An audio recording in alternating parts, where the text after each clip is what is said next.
county council. So welcome. She's brought her daughter with her, and so we're happy to have them here in our meeting. If there's anything, they are our representative on the council, at the county. So we have up here in front, we have Jeff Nebaker, Brent Speth, Janelle Seeley, Carrie Kirk, and Josh Polson. So welcome to everyone.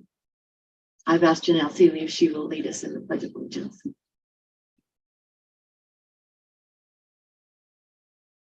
I pledge allegiance to the flag of the United States of America, and to the republic for which it stands, one nation under God, indivisible, with liberty and justice for all.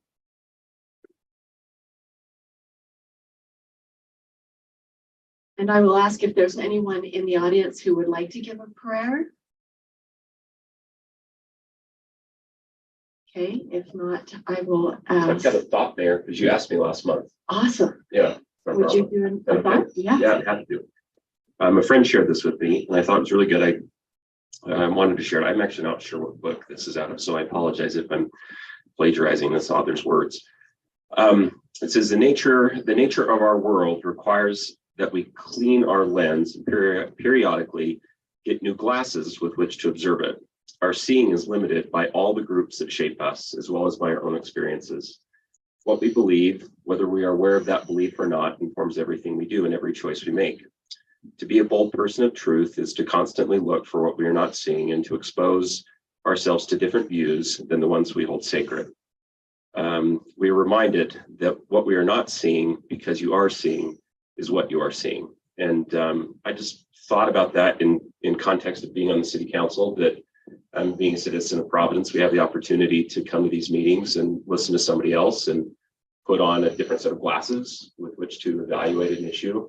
I think that's a sign of a mature mind. And when we can do that, we can hold two opposing ideas in our mind at one time and consider someone else's point of view. And so I guess my prayer is that I hope we can do that as a council today, and as a city, as we look at issues, that we can listen closely to other people and try to see things from their perspectives.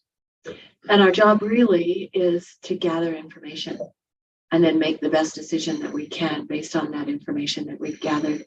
And our Providence citizens do that for us. So thank you. We will have our council reports now, and we'll start on this side. I don't have much to offer today, so I'm going to kind of leave my thought. I did hear from quite a few residents via email and a few phone calls regarding agenda item number 9 on the agenda tonight. So I've replied to those. And then, of course, we concluded the legislative session, and we actually had a few residents write that were particularly concerned about some issues, and had the opportunity to write some emails and send some text messages and things to our representatives. So that's pretty much my report for the month, though. Great. Thank you. Yeah. Carrie? Great. I've had similar correspondence with residents. Tomorrow I'm taking 10 youth to the Youth Leadership Conference at Utah State that goes tomorrow and Friday and Saturday, which should be fun. I am working on a script to help people understand the fiber sign-up process. And I've learned as it's gone through my neighborhood that we can help that process be a little more smooth by getting a little more information out. I attended the community charter and open space preservation tools land use workshop. Scarlett was there, and it was interesting that after a brief discussion with her, it didn't seem like Providence really has enough large spaces left to take advantage of the tools of the preservation of large open space. So we're kind of moving into a new era of land use. We are. It's just shrinking. And one of these days we'll say we're all built out. But that and then we have to figure out new usages to new ways to use families to grow. Yes. Thank you, Carrie.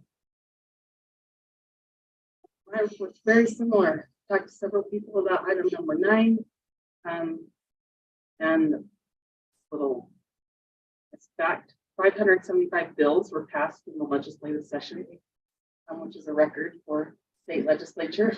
That's political. So I'm looking forward to a lead conference in April in St. George where they break it down and figure out what we need to do to be in compliance with the laws. Our Healthy Cities application was successfully submitted to the Get Healthy Utah Coalition, and we are actively working on grant opportunities through there. One of my coalition members for U.S. Extension have grant writing resources.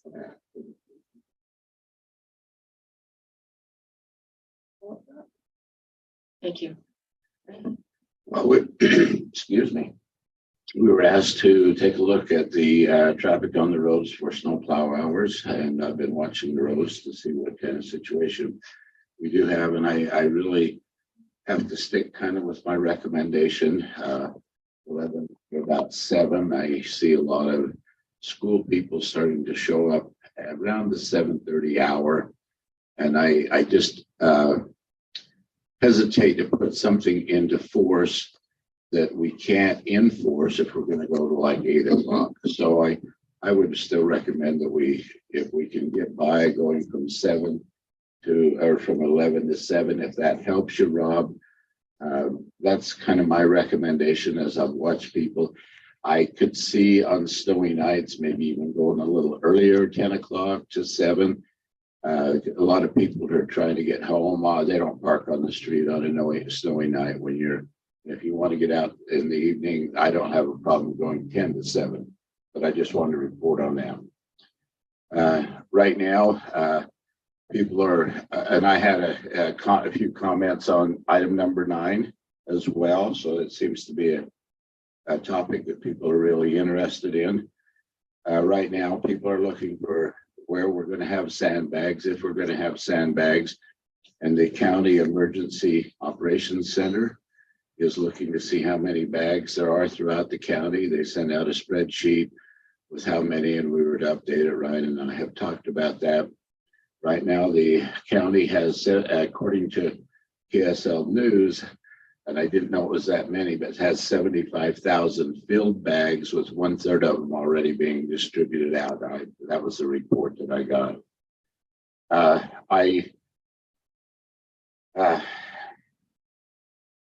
I want to announce that we have got in the budget, and we'll touch on that, for the historical committee to get the plaques. Our big water won't come until probably late May and into June. It'll come down Spring Creek somewhere in that time. And for all the citizens who listen to our council meeting, and I would think we ought to share with them. I think people who live along Spring Creek ought to be looking if they can pull some trees and branches and leaves and stuff out of Spring Creek. It's going to help in the end when Spring Creek starts flowing. So I would like our citizens to be responsible. I'm not saying the city has to go in and do that, but where it passes through their yards, their backyards, and areas, we really ought to be starting to pull out trash and getting that kind of cleaned out. I'd like to encourage the citizens, because I have seen some pumps operating already, running out of the homes down on 5th South and in that area, where if they're having problems with water, that people try and remove large piles of snow that are up close to their house, shovel it away, move it the best you can, so that your water, as it melts, doesn't run in your basement. Just as an interesting fact, they announced that LDS Church will be donating 75,000 shares of water to the Great Salt Lake. Their donation was 75,000. They mentioned an area north. I can't remember what it was, but they will be making that donation of that water, which was historically used for agriculture, but as time has gone on, they have those shares and donating them to the Great Salt Lake Project. And so basically that's all I have one more thing. Yeah. I want to announce I'll be running again for another term as council. Thank you. Appreciate that. Yes, I also responded to a few emails regarding item number 9. Also able to attend another exciting mosquito abatement meeting. So fun. They make them very quick though. Their meetings are just, They don't drag them out. no, bam, bam, bam, then you're out of there. So, That's what we're gonna do tonight. Bam, bam, bam, we're out of here. nice. I know how, I know what it looks like, so. What else? I'm looking into some alternative, trainings as a city council member. I won't be attending next month, south, but I'm looking into some alternative trainings possibly this summer. Other institutes and trainings. And that's it. Okay. We look forward to that mosquito report every month. They're coming. They're on their way. A few things that I'd like to report. First of all, I'd like to thank our legislators for the time and effort that they spend on our behalf down at the Capitol. The Youth Council was able to go and visit down there to see what they do and how they do it. And Casey Snyder is our representative in the House, and Chris Wilson is our senator in the Senate, and they are looking out for us. I also want to give a shout out to the Utah League of Cities and Towns, who helps to look out for us as a city and things that would affect how we operate. And there were some bills that were passed that they were able to stay at the table and at least make sure that the things that affected us the most were taken care of. And there are a couple of bills that didn't make it to the floor, but they are going to be working on those. They're really kind of serious bills that we'll be watching. So we appreciate the work that our legislators do for us. When Brent was talking about cleaning out the ditches, there's the Providence Blacksmith Fork, as well as all the ditches in town, if everybody will be cognizant of that. And also, when we've got people in the room, look at your grates that are out in front of your house. I have one. I went out this afternoon with my shovel. The snow was finally off, and so I shoveled all the dirt and rocks and leaves and stuff that were blocking that. I was out there in my high heels shoveling the dirt off of there. But if I can do it, anybody can do it. So if you'll just check and make sure that it's clean, so that we don't cause additional flooding problems because we haven't taken the time to clean things up.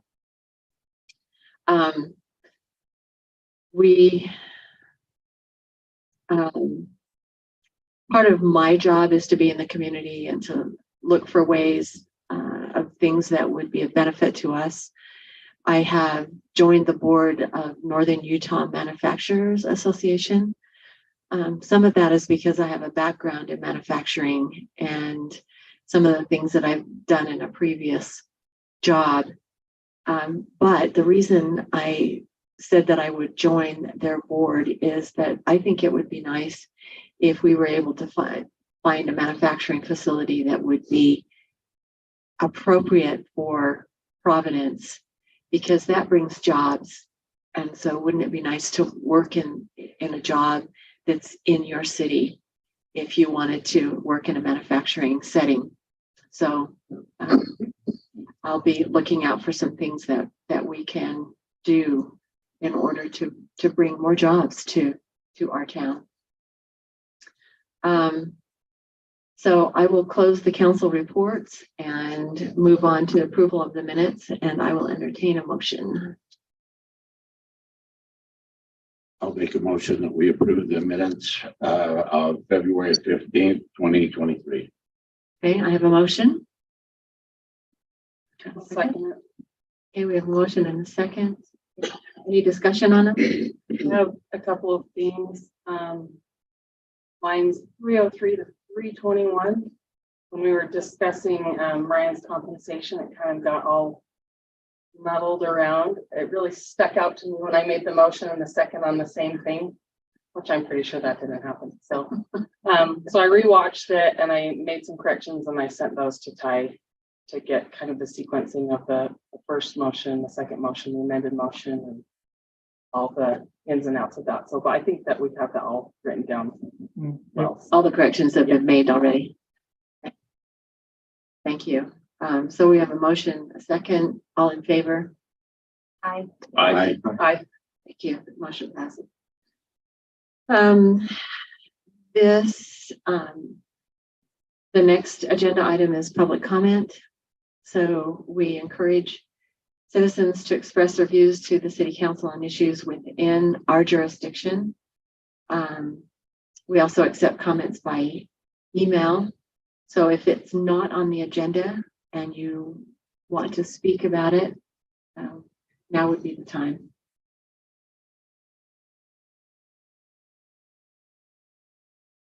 Hello, I'm Catherine Buse. I live at 386 Sheridan Ridge Lane in Nibley. I came to introduce myself to you and thank you for acknowledging me in your meeting. I am the elected official for the Southeast District in which we live for the Cache County Council. And I was just elected in November, so I've just been to 5 meetings so far. Just a little bit of my background is I'm from Nibley. I've served 9 years on the city council there. So kudos to you and what you're doing tonight and the long hours you're putting in. Well done. Thank you for your service. I just want to be available to you for anything that I can help you with on regards to being a liaison with the county. What is going as well as in our district, but what else was going on? We're taking RAPS applications that is going to be going through the end of this month for any projects you might have. And what else is going on? Oh, to Council Member Speth's point, we do have sandbags available to the public right now, and it's at the Public Works yard out there, as well as the sheriff's office, and they're available for people to come by. You have to bring your own shovel. And then we have, but also if you want to buy some, they're doing a bulk order that your staff can contact them to do the bulk order. So Okay. That's something we discussed last night in our meeting, as we're all very nervous about the flooding. But I'm just available to you. If there's anything I can do, my contact is catherine.buse@cachecounty.org. And I think a few of you have my cell phone number. You're welcome to share it with anybody here on the council and reach out to me if anything that I can help you with. Thank you. Catherine and I have had several conversations and I appreciate her willingness, her enthusiasm. And after serving 9 years on a city council, so she knows what she's doing. So we appreciate your taking the time to come to our meeting and letting everyone know who you are. So thank you. Scarlett, do we have any public comments on email or? Have them for item number 9.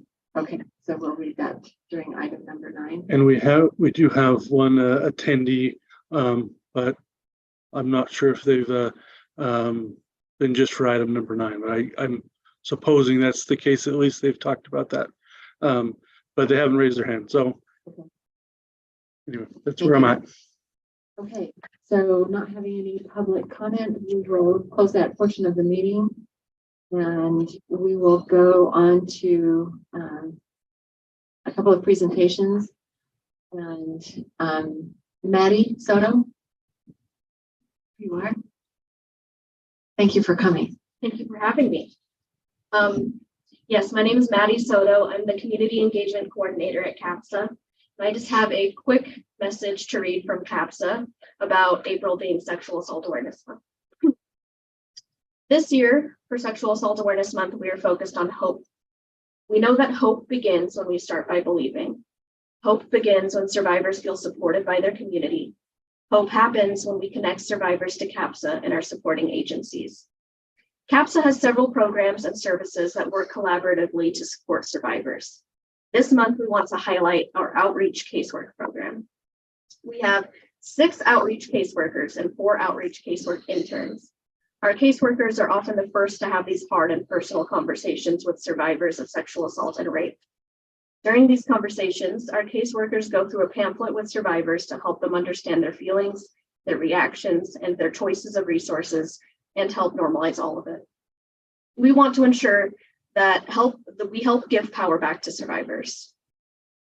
On average, in 2022, there were 3 CODARs per month, which are forensic medical exams for sexual assault and rape cases.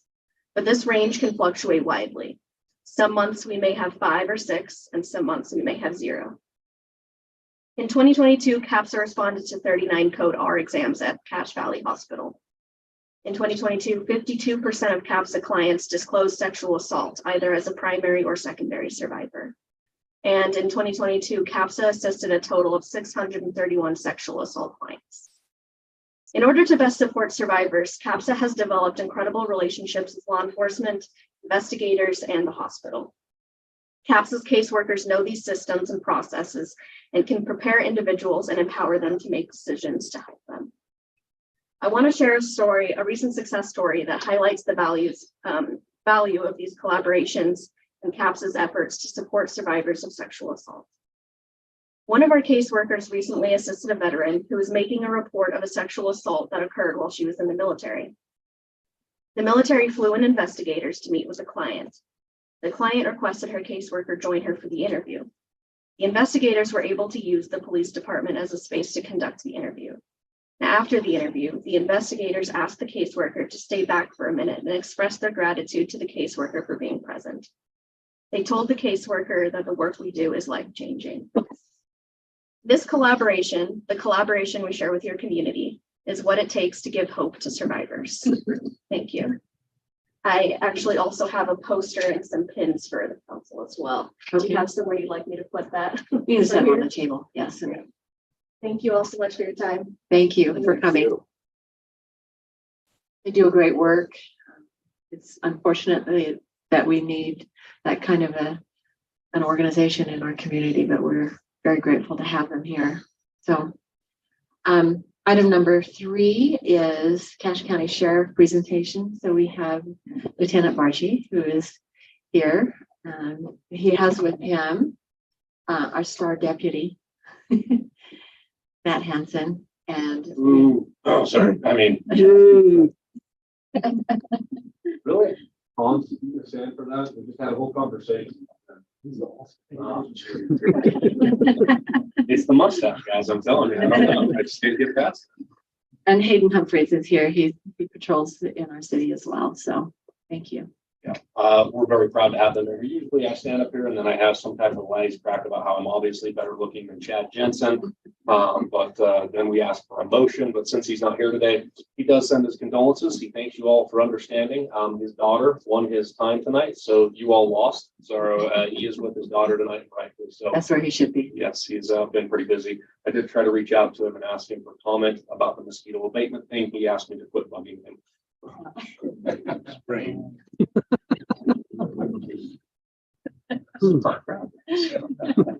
Well, you got to laugh out of all of us. The rest of the people are pretty serious.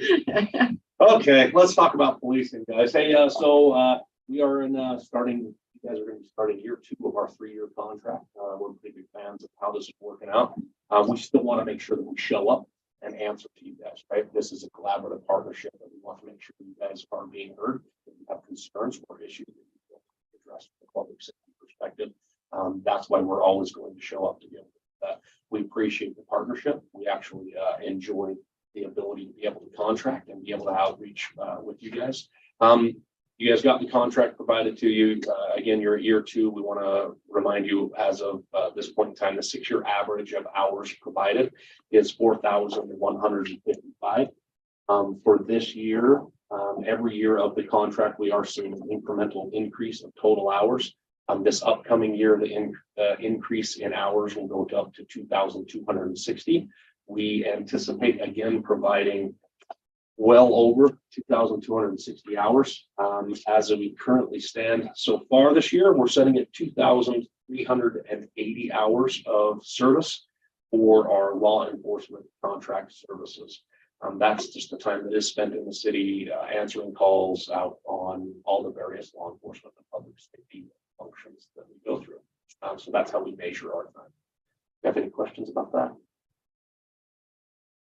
Just grateful for those hours that you spend here. Well, more than happy to be here. As far as animal control goes, we are not where we want to be right now. We have more hours that we recognize we need to get to. We have been struggling. we're consistently having conversations with our turnover, with both individuals and then the changes that are taking place at the shelter. If Chad was here, there'd be this joke about me saying, "Oh, 2 more weeks and it's going to open." But I believe that we are almost open. They were actually very helpful. Some new stuff is taking place when we talk about the animal shelter. We've never actually done this in the county. We had a house explode up in Cornish, tragic event, very tragic event, coupled with a lot of animals that were involved as well. Something that's never happened here is we've never really had a veterinary service that we were able to take animals to that may have suffered anything remotely close to the injuries that we were looking at there. On this occasion, we actually did. We contacted our veterinary partners. They came down to the facility, and of the 5 animals that we were able to get out of the home, 3 of them were in critical condition, but they were able to provide treatment. So that's not something that we've ever historically done in Cache County, but we're proud of the direction that we're forging with that. We're proud that the building's almost done. And I'm thinking we're really close. I know Chad had talked about inviting elected officials, realigning all ordinances and codes to be able to make this an important and functioning piece of what we do. And we are excited for any future partnerships that we have with the veterinary services or University in Utah, which is the anticipation is what will be a hands-on application for kids that go into veterinary school. That'll be a unique partnership that's actually taking place here in Cache County. It's not something that, to our understanding, was taking place anywhere else. We're really excited about that partnership. And again, working collaboratively with the citizens we serve and what our community is. You said University of Utah. Do you mean Utah No. State? Yeah, sorry. For a minute, I thought we had to yeah. bleed. Yeah, no, it is with Utah State University. Okay. Last year, they got approval through the legislature to start a college of veterinary services. So I apologize. I figured that it was Utah State, but we just need to correct that for the record. Yes, correct that for the record, and then take out the bad dad joke. We can do that. I'd actually appreciate it. So, any questions, guys? You know how soon that the college, the university will have that program up and running? No idea. We have absolutely, our role is trying to just run a building, and then we want to make sure that we're good partners with those who do show up. So at this point in time, we're just been focused on a building, and I will tell you that if you ever want to make fun of the sheriff, just say, "Oh, 2 more weeks and that impound will be up." It has been the bane of his existence. And for all of you who are in that building code or are doing anything in regards to, it has been absolutely a nightmare of a process. It's not been fun for him. And I'm sorry, I'm stupid, but where's your building? Where's the new building located? Is it Right. on the Valley View? Yeah, so it's right next to the sheriff's office. Okay. We actually thought we had the naming rights to the street, but it turns out it was already named. And yeah, just an interesting side story. Well, our address we've always thought was 1225 West Valley View Highway. As it turns out, a lot of packages were getting delivered out to Hiram, which is where Valley View is. As it turns out, that street was actually Gateway Drive all these years, just right here. So surprisingly, yeah, we've been using the wrong address, and when we get upset at UPS, it's because our packages end up in Hiram. So, yes, it's right next door. Well, that's an interesting comment because this is Gateway Drive right here. Right. You know, we might get some of your stuff, but you might get some of our. I think the west piece is going to help us out, but if they start delivering HVAC units to you, or please let us know. We have places for those to go. No, you do not. If the crane shows up here, that thing is so expensive, I'm telling you. We have a place for it. No, I don't. It's We'll take good care of it. a contract thing. We're going to have a discussion about how it's- Yeah, you got some. I just had questions about animal services that we received. I guess we contract for a certain number of hours. Do you ever contract for like by call instead of by hours? No, we're, it's easier for us to be able to go and make it an hourly rate. Even as it stands right now, we haven't changed our hourly rate since we started the service. That's one of the things that the conversations that we've had with Brian and the mayor, that we recognize right now, everyone's probably getting a pretty good deal in regards to the hourly rate versus the increases that have taken place. What that allows us to do and what it allows you to do is you're actually paying for a service. The reason why you engage in contracting, besides the scream and bill that Ryan knows he's getting for law enforcement, but the same thing with animal control services, is that you're not paying for vacation time. You're not paying for my people at training. You're paying for a person to be here in your community, actually engaging in service or following up on a call if the animal has to be taken out somewhere, or doing some type of lead that relates back directly to your city. So that is direct service related back. We feel like it is a very fair and very just way of measuring service. That just kind of incorporates your overhead into It the does. hourly rate, right? Yes, Okay. so, yes. So what we do for like law enforcement is we had taken the budget, we put a little bit of the administrative budget, so not me, but one of our assistants, we put in some of the software, the records management system. We put some of the price into that. That all gets calculated into a lump sum, figured out by how many people we have, and that is our hourly rate with wages and all the other stuff, including vehicles. Now, one thing to add on to what you've said is we contract for a minimum number of hours. Yes. At that point, if there are calls beyond our contract, there still should be responding to those. But we agree to pay him up for a minimum number of hours. So they should be here at least that many hours. For this year, that number would be a little over 2,000 hours. We've already so far this year put in 2,380 hours. So is that For animal control? hours or No, not for animal specific? control, not for animal. That is So that's general patrolling hours, not. correct. Animal control, we're sitting at 246 total hours. You guys contract for, let me get the right one here, 679. So when you start setting up. Yes, we know we're not up to pace on that. There's still. 400 hours worth of time. Just kidding. What was my other question? Oh, Fair enough. I wondered, we've had questions from residents about feral cats, and I just wondered what. Because I did a little bit of digging, I made a bunch of different phone calls to people, but it wasn't totally clear. Do you rent out traps? Do you encourage people to like catch cats and take them down to be neutered themselves? Back to the Humane Society. I'm just curious what the approach is for feral cats. Yeah, great question. That depends on what you all choose to do and what you want to pay for. State code is strictly out to dogs. Some of the other stuff that's there. As it currently stands, I don't believe you guys have an ordinance in regards to feral cats. And most of us and most of the work that we do, we've tried to stay strictly with canines because that's where state law keeps us inside of our scope. I know that 2 years ago, it was actually one of the Western governors' key concerns was addressing feral cats. And so I know that there will be and has been discussions about trap, spay, neuter, release. If your citizens call and ask us for a trap, we will deliver it.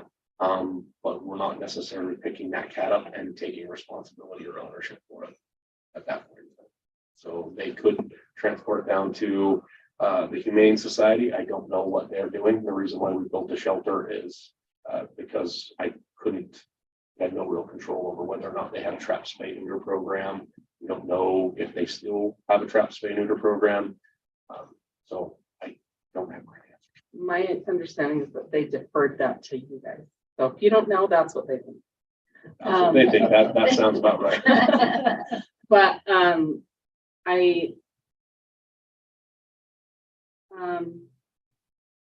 so if in the contract it talks about domestic animals, it doesn't include cats. It's like. In the contract, it addresses domestic animals. We're going to say that and tell you that do you guys have a city ordinance that addresses felines? That's why I don't, but I'm just curious. Yeah. So, So that's how we will sit here and have a conversation about. And what that's we want, we can't enforce law, we don't have. correct. Right. Well, even an ordinance, right? When we talk about state laws and then city ordinances and these type of services, I'll tell you that it's a struggle for us right now to make sure that we're getting in regards to canines and all the other stuff. So, yeah, I know that Chad will tell you that at the end of the day, we are looking to make progress with the building. And if this is where the citizens want to go, that those are important conversations we do want to have.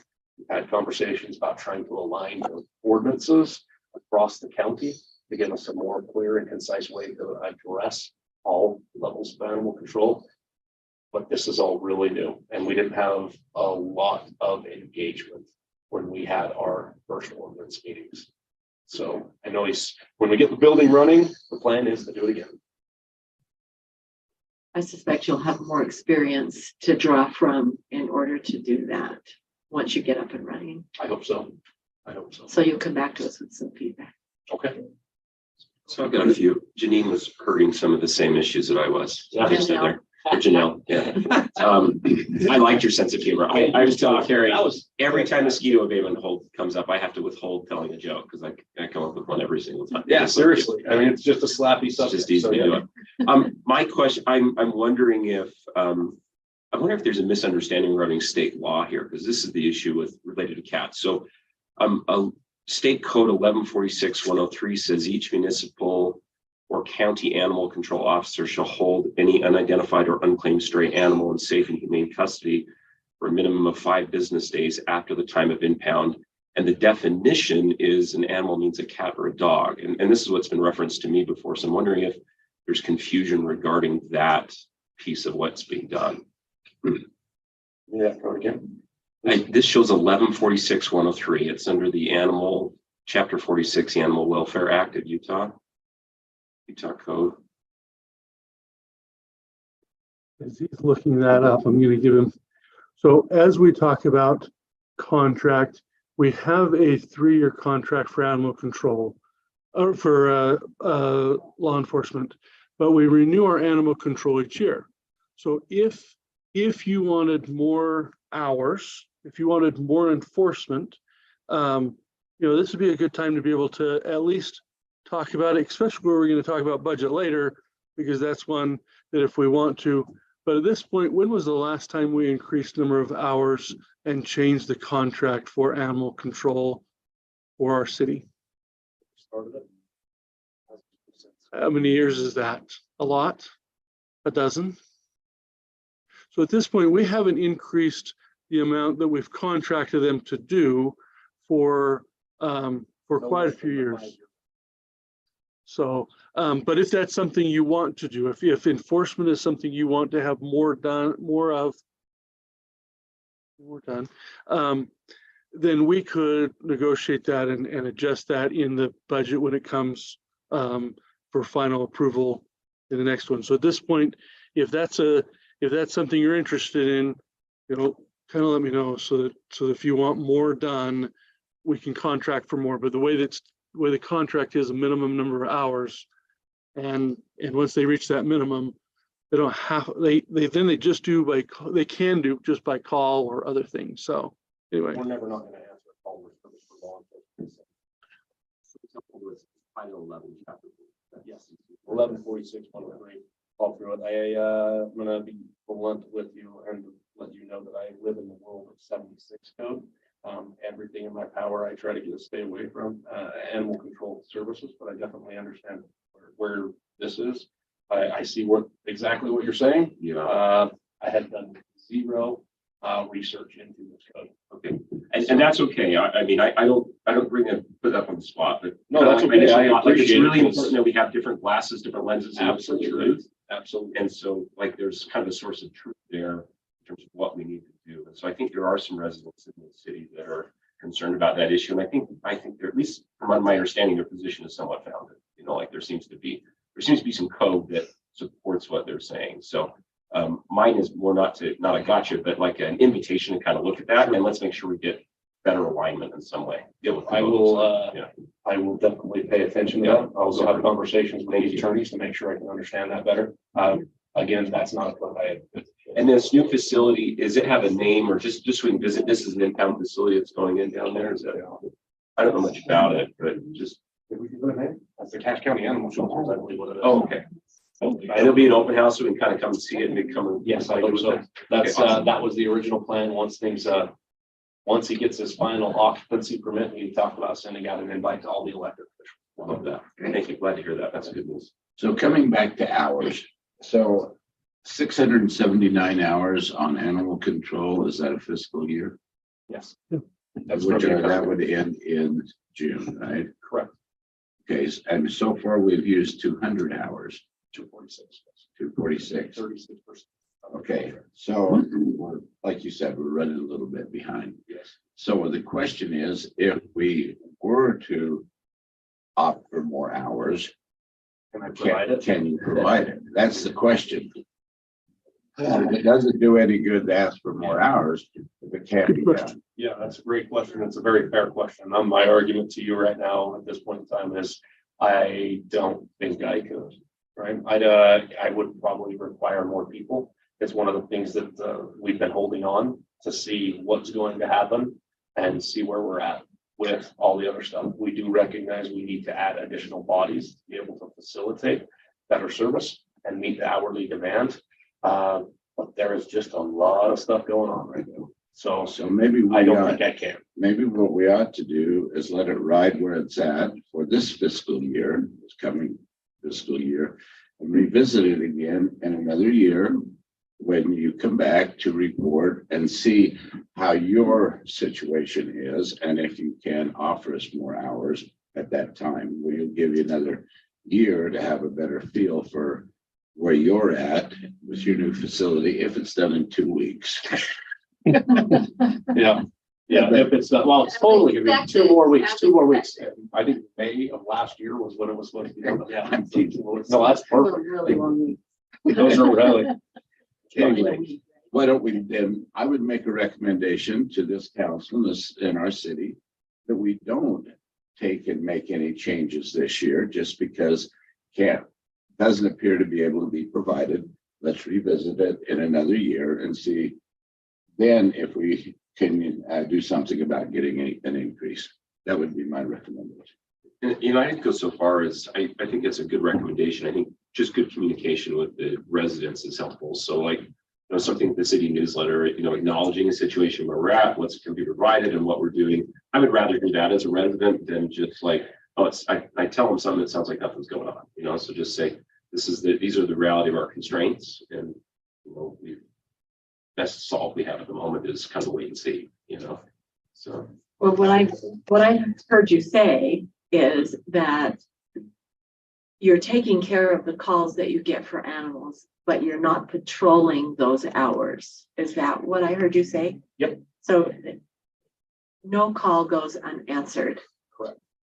But you're not driving around looking for problems. You're seeing very limited proactive work, and I will remind you that if your citizens call on an animal problem, I have Matt Hansen and that mustache. If I don't have animal control, that's the part of the complete service. Sometimes the mustache will take care of the animal problem for you, right? No, but in all seriousness, we're not responding to calls. We are responding to all the calls for service that we get, and that has always been the Right. That's always been the statement. Except for cats, because I have told all my people we don't respond to cats, and you're telling me I have to respond to cats based off this. I'm not telling you. The You think law people is say- yeah, I'm going to have to go back and have a very interesting conversation with myself and possibly change my stance, but I prefer not to. That's, yeah. Would you let us know what you decide? I'll tell you that it's both manpower and cost. This isn't cheap.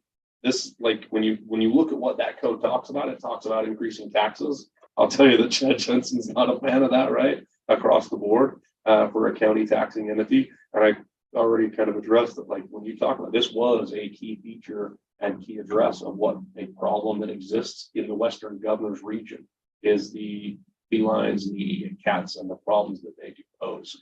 I'm not up here to tell you I'm an expert in resolving that.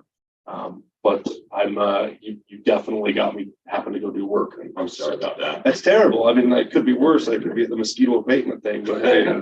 Just don't speed on the way home. We're not gonna make the trap. Oh, okay, well, I think our mosquito abatement. Thank you, honestly. I do appreciate it. I can just tell you that, yeah, it doesn't come without a cost, for sure. We'd love to hear back from you though, because we have to answer to residents. that makes That's our sense. Expectation. 100%. Any other questions, comments? Thank you very much for the work that you do. Thank you. We appreciate it. I look at the report every month and look and see all the things that you respond to, and It's not an easy job. Thank Some you. days are pretty rough.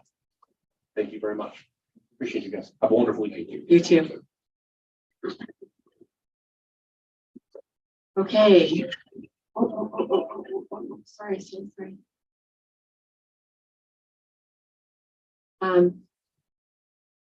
So the next part of the meeting is, we're going to have some public hearings. One of them is on the transportation impact fee. And I will turn the time over to Ryan to explain to you what this particular item is.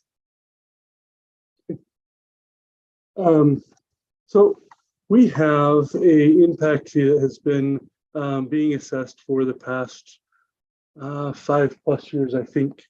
We're collecting $500 per residential unit currently.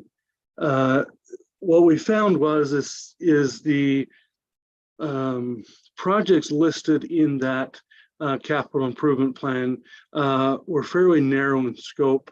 And we had a lot of other needs throughout different areas, still related to level of service and increasing level of service and increasing based on increased population and increased housing.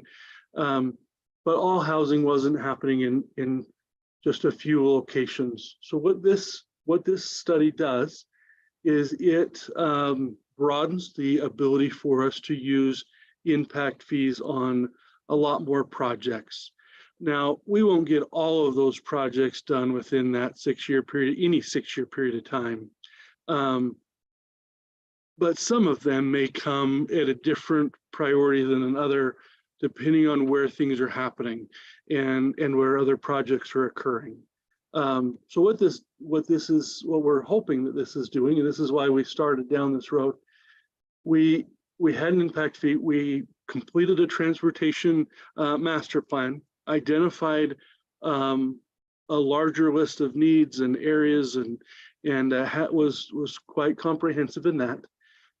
This goes back and gives us a upper limit to the impact fee, but also would broaden the base and have it tie back to the currently adopted transportation master plan.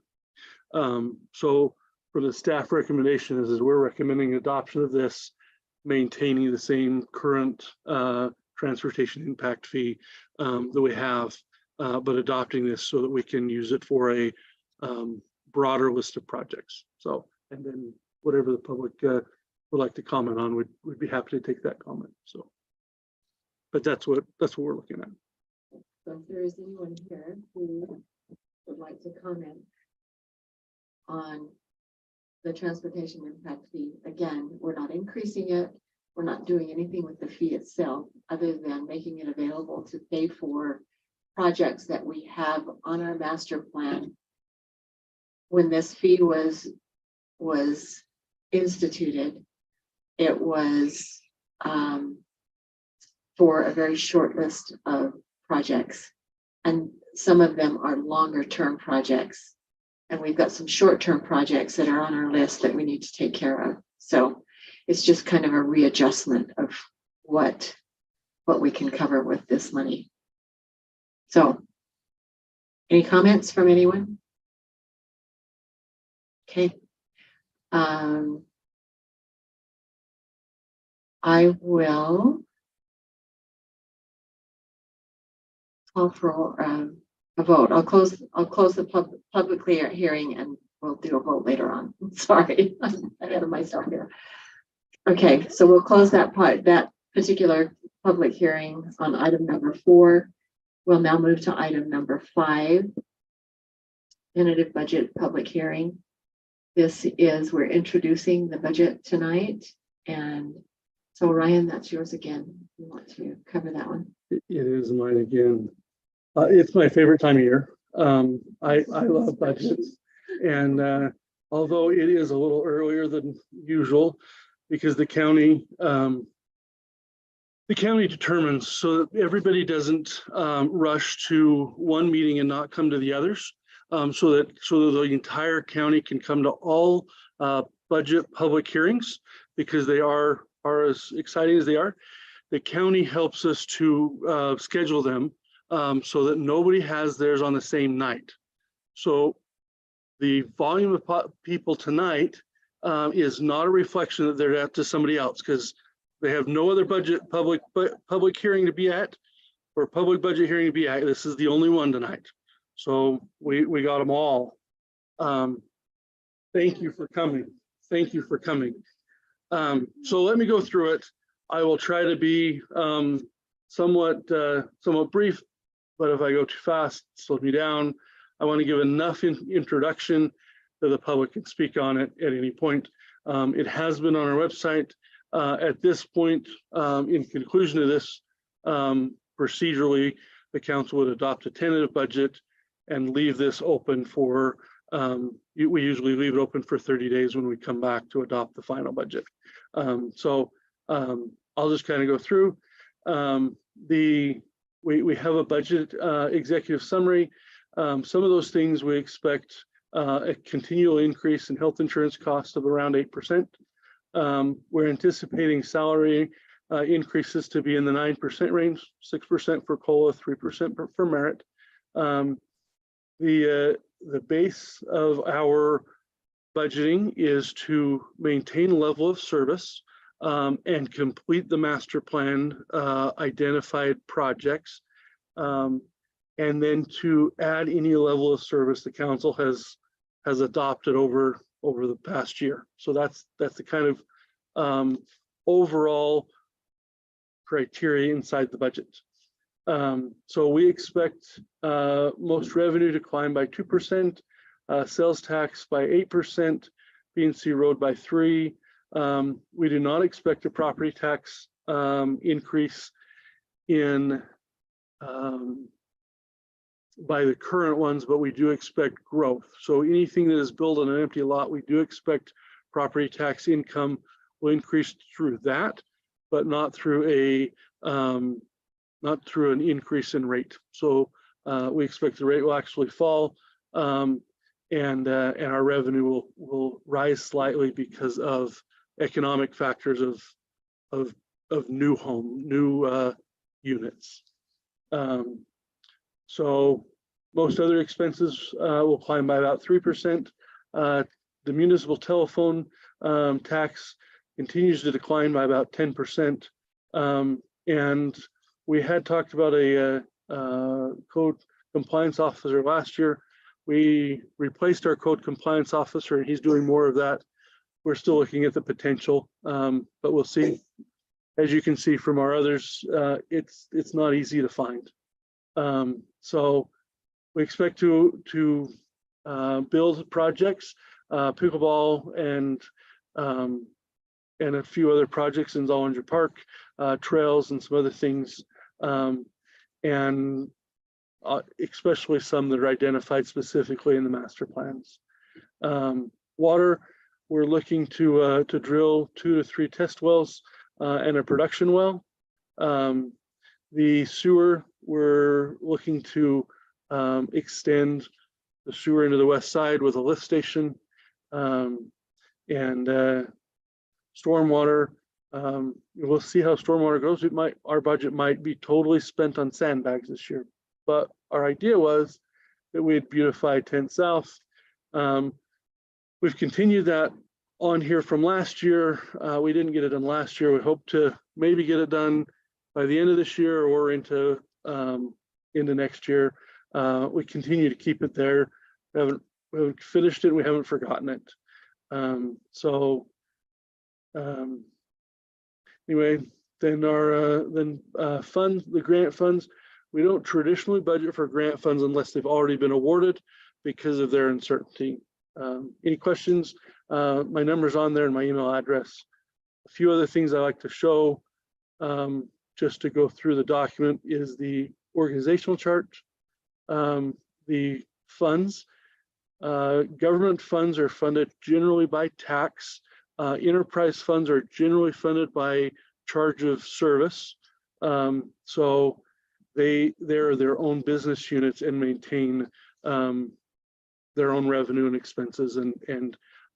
So we have council goals and updates for what the status of those goals and updates are.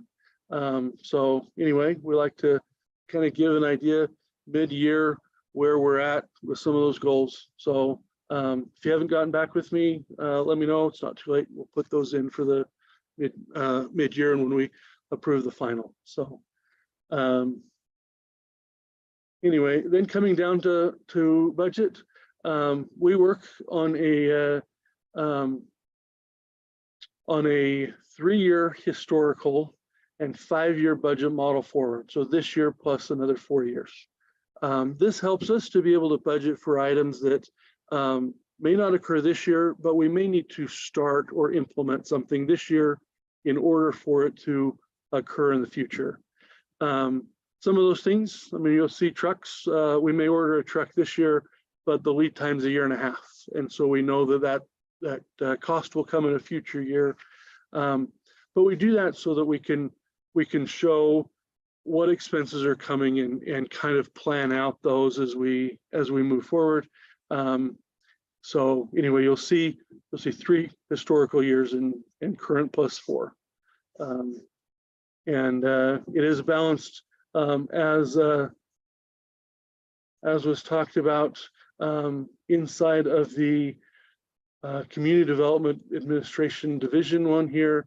Inside of this, that's where Brent's number for the plaques is maintained. It's encompassed inside of that.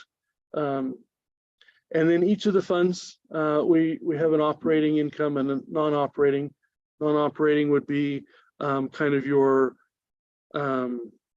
impact fees, something that's not actually related to the operation, but it is related to like water. It's related to water, but it's not related to the ongoing operation. Impact fee is a pretty good example of those.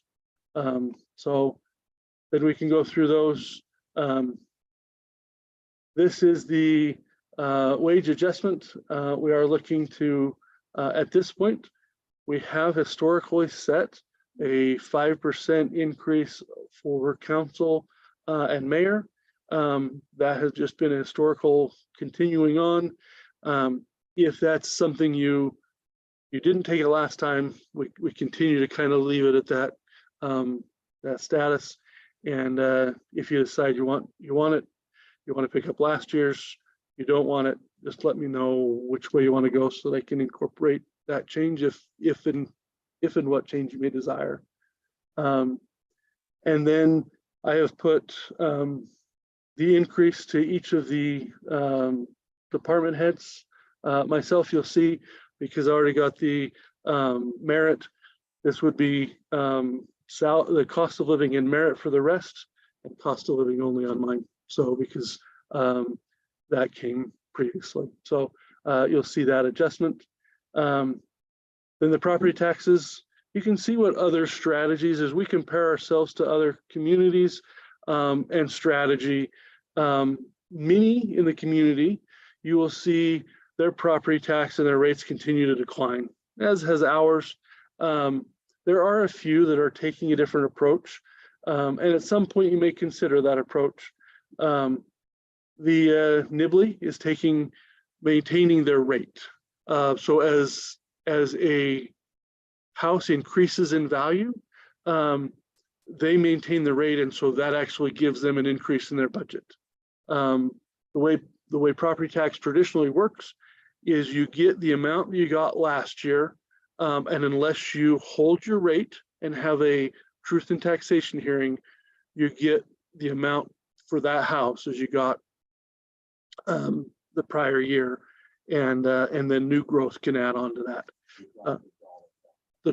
Correct, right. So the rate continues to drop, but the dollar amount maintains the same. And that's what most are doing. You can see that trend, and that is a common trend in growth and development. There are 2 cities that have chosen to hold rates rather than allow their tax rates to fall. The problem with allowing your tax rate to fall is that when the reverse occurs, you have a downturn, your rate is so low that then if you want the same revenue, you've got to push both revenue and rate, and it's a double whammy in a downturn situation. So anyway, but we're currently we're on the same path, lowering our rate and maintaining our revenue through that. Anyway, so that's where property tax, the numbers, sales tax. Really, you can see that our sales tax over the last few years has been rising higher than that 7 to 8% it was in 17 and 18.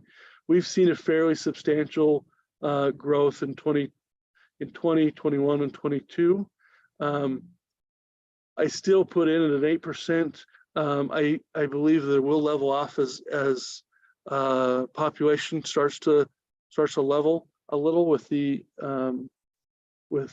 current economy. I'm still projecting only an 8% rise. So anyway, that's where you'll see 2023. So that's the sales tax trends. I like to show sales tax because I feel it's kind of the heartbeat of a city. You can see and fairly easily see how I project the sales tax trends, and it kind of follows that. And we've just been following a fairly even trending line. So anyway, and then some of the details of the master of the each of the individual projects and the funds that those projects are in. We can go through any of those, but there's a lot of them and they're over a lot of years. So anyway, I just show those and then each one of those plans are encompassed inside of here to kind of show the detail of each of those. So, and that takes us through our Fund 56 and kind of a summary. Hopefully that hasn't taken too much boring time. I know others are bored by budget. I'm excited, but anyway, I'll take any questions the public or the council has. So.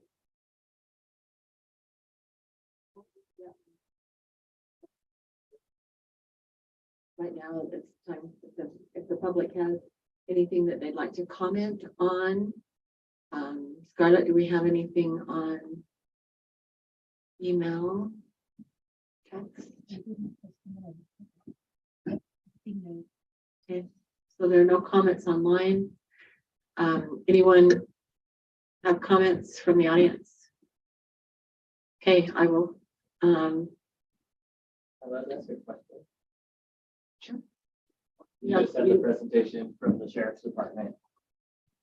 Just come up and tell us your name and then. My name is Alan Miller. You just haven't had the presentation by the sheriff's department. I didn't see anything in the budget about how much we pay for contracted law enforcement hours, but maybe it's in there. It's summarized in there, and I have inside detail of summarized. It's a great question. I love you. Thank you for asking that. But I do come and we have contracted and projected based on a population size increases. We have projected the Cache County Sheriff's contract, and so we do have that amount. It does come into our public safety department, but yeah, it's right here, 118,361, and it continues to increase. You can see we based our contract based on the expected population rise. We did that so that we could tie it to a sales tax increase as well, so that it wasn't one jump of a property tax. We could pay for that out of increase in the sales taxes. So that's a great question. I did not increase the animal control. You'll see that it maintains the same and has maintained. And so if there's a change to that, it sounds like there's not interest, but if there was, we'd make that change. So. All right. Any further comments? Close that public hearing and move on to item number 6, resolution 04-2023, transportation impact fee amendment. Providence City Council will consider and may take action on a resolution allowing the city to update the city's transportation impact fee per recent impact fee analysis done by Sunrise Engineering. So, Ryan, do you want to make any further comment on this? Just the staff recommendation, although you can change the rate, the staff recommendation is to maintain the rate. We have built up a fund. We haven't yet been able to utilize it. And so we do have a few years worth in that fund that we need to spend down into other projects, and this will help us to do that. If we don't spend an impact fee within a 6-year period of time, then we have to refund it back to the developer that paid it. So we want to make sure that we've used it appropriately, correctly, on projects that we are most needing. But at this point, the staff recommendation isn't to increase the rate at this point. You said the developer pays the. It comes in as new development occurs. A building would be the development in that term, but so permit process. Okay, I'll entertain a motion then.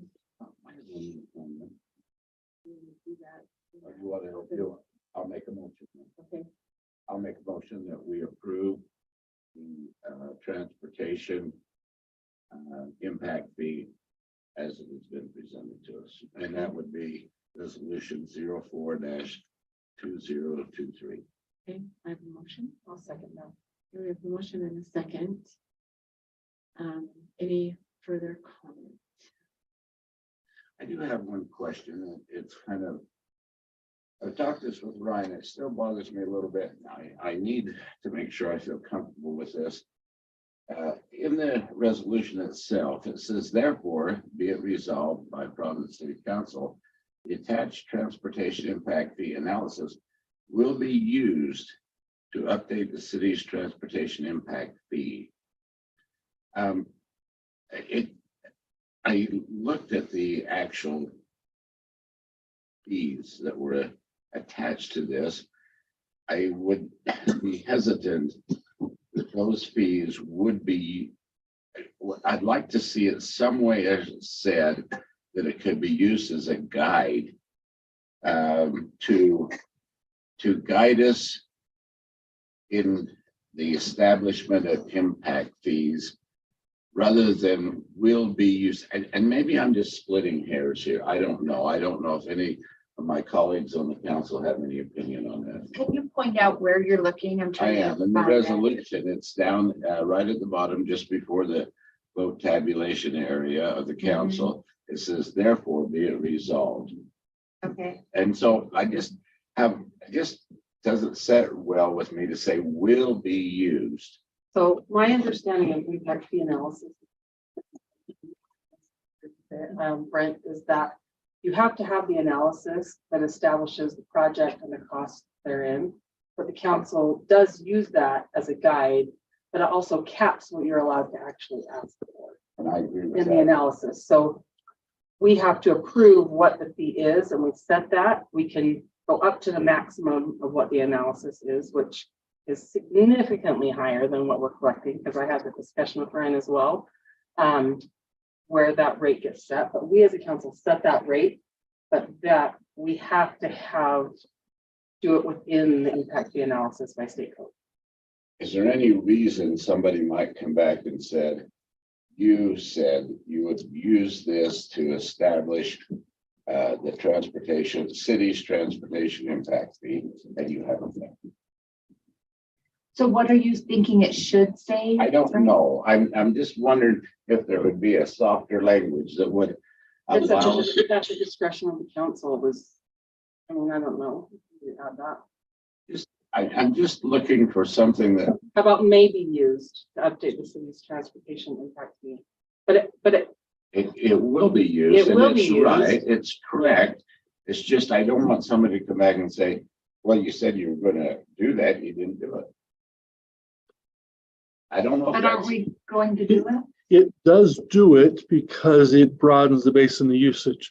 It doesn't change a rate because you adopt the same previous rate, but the rate is readopted, I guess. You're setting the procedure, you're not setting the rates. Is that what this is saying? We're setting a procedure. When it says it will be used. That would be our guiding document. Yeah, right? That's our procedure. As long as we all know that. Wait, you can't use another document to set it. This will have to be the one you use.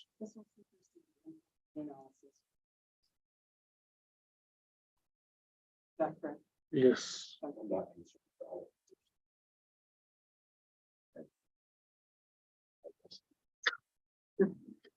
Okay. Okay, so we have a motion and a second. Any further discussion? Okay, all in favor? I, Aye. Any opposed? Motion carries. Okay, the next one is resolution 03-2023. Fiscal year 2024 tentative budgets. Providence City will consider for adoption a resolution approving the fiscal year 2024 tentative budget for all funds. So this says that we're opening it up, it's tentative, and we're going to take comments on it. Because it's tentative, it won't be permanent until we vote on it when we bring it back to the council. that will be the public hearing. And that- So this is a public hearing. This is a public hearing. Oh. But people, So- yes. Mike Holmes. Yes. Blowing it out through the nose. So we'll take comments up until that point, and then That's right. Ryan will share with us whatever changes he's made, and then we'll adopt it. That's correct. So you adopt the tentative as a tentative, and you come back, but it's not adopting it as a final. It's adopting it as a tentative, and then we come back after modifications and changes, and you'll adopt a final at that time. So we want to make sure the public has enough time to look at it and come up with whatever questions they might have. And we can make additional comments. Right. Absolutely. More closely. Right. Okay, so I will entertain a motion. I'll make a motion that we approve the tentative budget for fiscal year 2024 as it has been presented in resolution 03-2023. Okay, got a motion? I'll second. Second. Further discussion? All in Oh, favor? you're sorry. Discussion. What? You're so quick. I have these comments. So. Oh, well, let's move a little faster. Maybe you should be really fast. I don't want to prolong the meeting. Okay. But I do think it'd be helpful. I want to communicate to Ryan publicly. And first of all, I just want to point out that I've seen the evolution of these budgets, and they're really good. Ryan came out and got these. It's not a surprise. I mean, they're awesome. They look so good, and we've seen it before, and they look good every year. But that's not to say that just because something's good doesn't mean it can't be improved. I have just a couple thoughts. I think we'll be improving. And I close that document on my screen. Let's see if I can do it. We've acquired a little bit of debt now with like fiber and stuff like that. I think it'd be interesting to have like a schedule. A debt page? A Sure. page retiring that debt. I think people would want to see where that was and what that looked like. You know, I think that would be really helpful. We report the sales rate over time by month, by year. And I personally feel like we really ought to have a graph in there that shows what that sales rate looks like over time, because oftentimes when you have property taxes and sales taxes, you just have, you can have rate shifting between property and sales. And I think you really need to look at those in the same type of graph and scale to kind of see what's happening. If property taxes are going down over time, what does the rate look like over time? So that's The rate of property or sales? Sales tax rate over time. If it's increasing, using by year, not by month. It's in there by month currently. So the income is in there by month. It's And the rates in the table. the dollar collected is in there. I'm just making sure. So the one below is the actual. That's the amount collected. Correct. Right. Which is largely a function of economic activity and not. Right. So much of the rate. Okay. Yeah. So that's my recommendation. Okay. Rate is changed very little on sales tax And so it would be consistently flat for most of it, because you're a 1%, and unless the state allows you to raise it, you can't do it. Okay. I mean, I can show it. I just want to let you know that that's going to be a very, It'll look like, Fair Lake. I mean, I can, and why don't I? Yeah, no. The mayor said I have to go fast.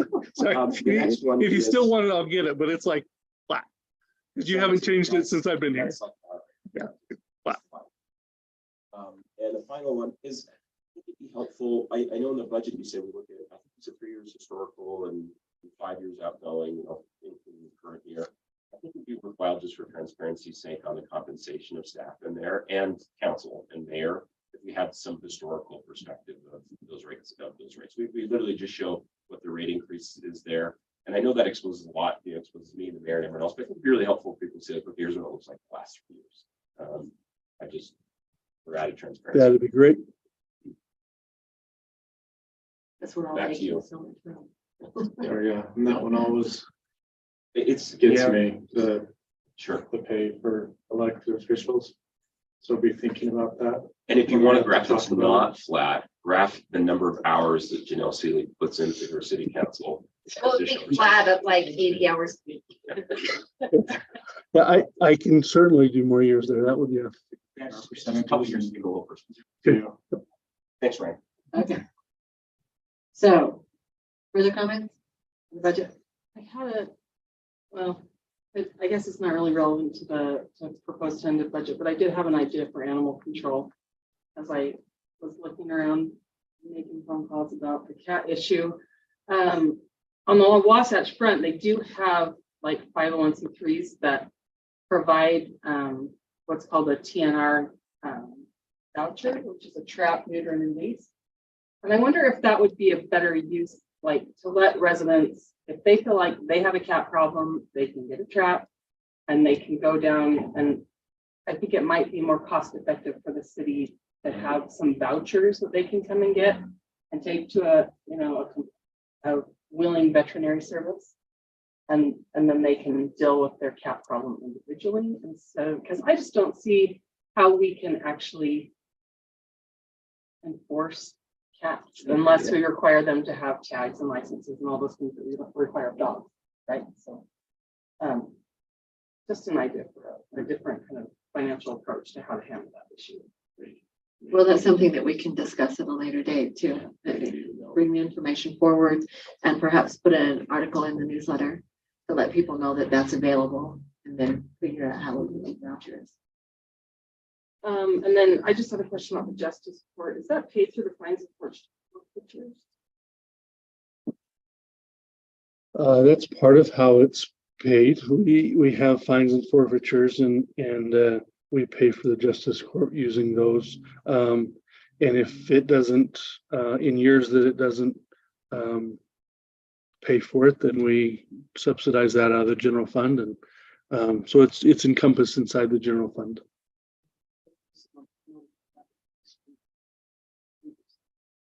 It is declining.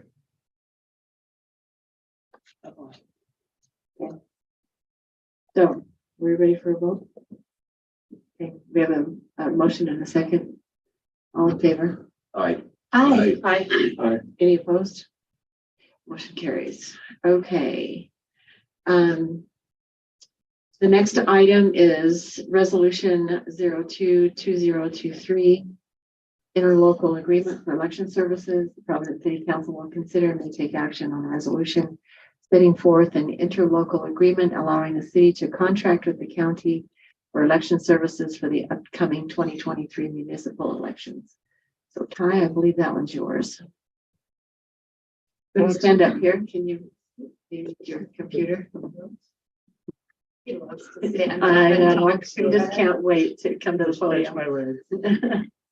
Pretty straightforward. We had this a couple of years ago when we did the last election. This is an election year. The increase has gone up by about $5,000. Last year we only had the general, so we saved about $10,000. We did have the referendum, which cost us $10,000. So we won't have that this year. Again, it's pretty straightforward. I think it's the best service. They don't take over everything. We're still responsible to do the noticing, get all that out. But they have the machines to count the ballots. And having talked with a couple of residents over the years, they're definitely more comfortable with the county taking it on versus being hand counted and stuff like that. So again, I would recommend that we sign the agreement. Go from there. Like I said, last year we didn't have a primaries, and we'll see how it goes this year. We got our declarations coming up in June.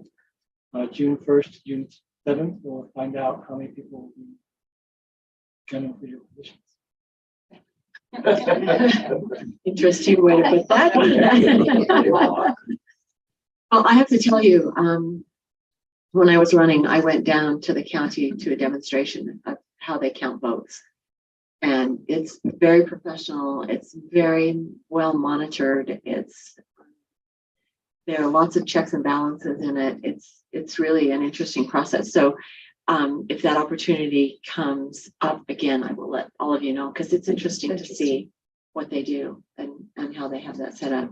So, okay, so I'll entertain a motion on this.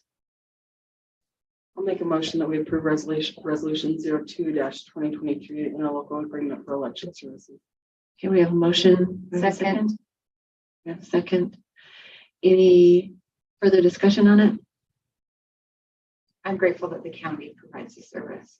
And they just have state-of-the-art equipment, and it would cost us a lot of money to get all that equipment, so plus manpower, all that stuff, so. And space, right? Okay, so, and lunches. Okay, all in favor? Aye. Any opposed? Motion carries. Thank you. We come now to item number 9, resolution 05-2023, Providence 10 LLC annexation. Providence City will consider and may take action on a resolution allowing further consideration of an application to annex parcel number 02-117-0022 into Providence City. The parcel is located in the general area of 600 South Garden Drive. I want to point out that this particular parcel is in our general plan to be annexed. And this item is just to give our staff permission to do the homework they need to do in order to determine if we want to take on this annexation. So this is not zones, it's not zoning change, it's just, do we want to continue with the process to annex this piece into Providence? Having said that, Scarlett, is there anything you want to add before I open this? They are asking us. Scarlett, you know better. I do know better. Especially when I'm sucking on a cough drop. They are asking for 2 zones for this area, according to their petition. And they are not the zone that the general plan has. So if you do approve this for further consideration, as part of that, the planning commission will get involved and will hold a public hearing in the planning commission to make a recommendation on their zoning, because it is different than the general plan. Right. They were asking for MX something and that's, The general. But it's really not even part of this discussion. No, right, I was just wondering. the what the general 2 plan is mixed use, Mixed use. which would be and- commercial and residential. They would like to see single family and multifamily medium. So Not and or. And what is, The way Yeah. to differentiate. And it's that, oh, they want to take it as 2 different pieces. they want to. Oh, I that's haven't helpful seen- for me because I saw it in here and I was I like, I don't haven't understand that. seen this. But I again, don't it's know. not part of the It's not discussion. part of the discussion, but that's what they are asking for. It is they are asking for 2 separate zones. I'm just Because the way curious, the one other application question. reads, that's ambiguous. What's our zone in the general plan for this area? Mixed Mixed. use. Oh, It's Commercial. part of the general plan. The reason why they put that there is because Millville's general plan shows, and Millville's existing, the university area and some of that is already zoned commercial. And so even though that's university property, you never know what the future might bring. So our planning commission looked at that and thought, well, then we'll use mixed use because there's Millville's commercials, here's our commercial and multifamily, and then here's single family. That's why it's clear out there I like was that. there. So just to be back, I find that really confusing just on the application, because it looks like one parcel, there's two zones. So I'm just a signal if this gets looked at and go forward, I'm like, I don't know what to do with this because it's not clear. Well, as a signal, if staff does get to look at it, Okay. we will investigate that investigate for you. it. Okay, If we don't give them permission to look at it, then Totally it'll get that. I'm just continue. trying to, Yeah. give you an early signal. Yes. Yeah. So we don't want to talk about zones tonight. We want to talk about, or are we willing to investigate whether or not this belongs in Providence? Would And like if to we make- don't look at it, then we don't have any say at all. I would like to add a comment to that I think this parcel is valuable to Providence. It's within our described annexation boundary. I think it has merit for us to look at the annexation of this property, review it, and it'll come back to us after the planning commission's had a chance to massage it and look through it. And we can all watch the planning commission, see what they do with it, see how we feel about it. I, for one, feel that we need to move forward with allowing this to be looked at by our staff and planning commission for annexation. I do know we did. I know it's not a public hearing, but we did get an email on this particular item. So we should hear that. And I do have somebody online that has their hand raised for this specific item, if you want to hear that. Okay. All right. Ty, you want to read that letter for me? This comment is coming via email from a Providence City resident named Hart Wybrow. Providence City Mayor and City Council, I'm writing today to express my disapproval of the proposed annexation and mixed-use zoning of the county parcel number 02-117-0022 located in the south end of Garden Drive and 480 West. My family and I live on 599 South, 330 West. My children walk to Spring Creek Middle School and are bused to River Heights Elementary. On nice days, my kids will walk or ride bikes to both schools. We also attend church at the Stake Center just south of 100 South and 485 West. With the recent development going on along Gateway Drive and the growth in the valley in general, our roadways are becoming increasingly hazardous for pedestrians once you get out of my neighborhood. Port Providence City approves more multi/mixed use in the area. I think our community is entitled to some safety considerations and improvements in the area. Specific hazards I've experienced are crossing along 200 West. Several of our crosswalks do not have adequate ADA accommodations or any at all. Several of them cross into residential driveways or into intersections. It is also particularly dangerous to cross 300 South and Garden Drive in a car or on foot or bike. I believe these issues should be addressed regardless of the approval of this annexation and future development. Additionally, I am requesting more consideration be put into the land use on the parcel reference. I understand the need to accommodate growth. However, this should not be at the expense of or safety of our existing neighborhoods and residents. Please feel free to reach out if you have any specific questions or if I can help in any other way. Thank you. So noted. Okay. All right, Kendall, if you'll unmute. Okay. Can you hear me okay in there? Yes. Thank you for letting me in. I wasn't able to be there in person. Otherwise I would be. And I need to tell you that comments tonight are going to be limited to 1 minute. Okay, that changed. I'm against Because this is only to consider annexation. It's not zoning, it's not traffic, it's not anything. It's just annexation. And it's not approving annexation. This is approving for our staff to be able to investigate whether it makes sense to annex this in. Did that use up part of my minute? Nope, it didn't. Okay.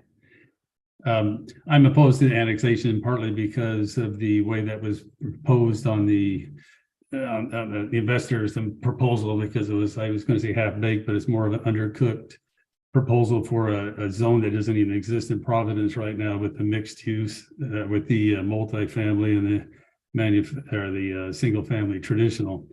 I looked at the site plan and it doesn't even match what they're trying to zone it for. And the problem is everybody knows that this annexation is just a small step that'll help ease in to get that mixed use district in there that we don't want. And majority of the residents don't want that.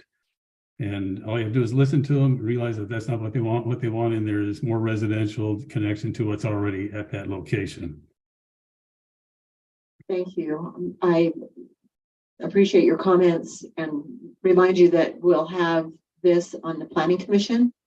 And the comments that you're bringing forward would probably be best in the Planning Commission. Well, moving it forward is wasting your time, the Planning Commission's time, and also the residents' time to move it forward right now, because I know the intention is to go to mixed use, and this is just kind of a small step to move it forward. Not all of you feel that way, I know that on the council, but there are some that want to go mixed use, and even that zone is poorly written and needs to be revamped and figured out how to make that thing so it's not just anybody can do whatever they want on that property. Okay. Thank you. Your comments are noted. Thank you. Okay. Anyone else on annexation? Not zones, not traffic. I will try to limit 1 minute. that part of it. I guess my concern with and moving forward with the annexation is that in the general plan, it is planned for the MXD zone. And so if we move forward, it seems like we're opening it up to that is something that could potentially happen. I understand that maybe they might find things that are different, but I live on 500 South, which is just around the corner from this property. There are many people who have small children that play in the area. The Wybrows that sent in the letter actually live in a more safe neighborhood than we do because they're a little bit further away from the traffic that would go in and out of this area. And my concern with moving forward with annexation is that the infrastructure of the roads and the way that they're built do not fit what is in the general plan. If you look at the zoning of the city right now and what is either MXD or multifamily, it is in areas of town that are more towards larger roads like this area of town, right? And that are closer to the highway and things like that, but this area doesn't have any large roads that would be able to support the traffic of either multifamily or MXD. So just concerned with moving forward at all with the way that the intentions were presented. That will all be addressed when it goes to the Planning Commission. So thank you for your comments. Question. So I Yeah. live Name? on Page Smith. My backyard is up to that. And we're the very end house, so that street essentially will go right into that. I would not have built there had I known. I mean, it's very single resident neighborhood where I have 3 small kids. I would not have built there had I known it would back up to, commercial or multi-residence. But my question is, if it does go forward, then we still have the option to fight it essentially? Yeah, okay. And what would be the proper way of moving forward? Come to the Planning Commission. That's the next step in the process. The Planning Commission is where you would come. I don't know much about this, but what's the difference between Planning Commission and like the City Council meeting? The Planning Commission, it meets twice a month, and they work with developers and people who are going to build things in our city to make sure that it meets the codes and it's what is right for Providence. So we wait for whether the or not we Planning go forward Commission, with the annexing, and then we would go to. the next Planning Commission meeting is next week. Yeah, but it won't be on that one. We wouldn't be ready in time. Okay. So the Planning Commission is a recommending body on this as well. So they hear the public. They should use a mic because I know people will listen to this. People have been emailing. The Planning Commission is a recommending body. That's the way it's set up in state code. They are the ones that hold the public hearing. They are also the ones that worked diligently on the general plan. They then pass their recommendations on to the city council. But but they are recommendations. And then the city council takes it. The city council is the one that truly decides whether to, in the end, whether to annex and what zone to annex it at. The planning commission is a recommendation body. The staff just does the homework to try and look at all of our general plan, our master plan, and our city codes and see how the request matches with those. And we give all that information to the planning commission, and then they also gather the public information and then put together a recommendation, and it comes to city council. So that's the difference. And all those agendas they are listed on our website. Okay, and if it can be noted, I'm also against moving forward with that. Okay. Can I make a comment? Yes, yes. I'm Paige Smith. Okay, can I make a comment regarding? Yeah. So this is on our border, this piece, it's on the border.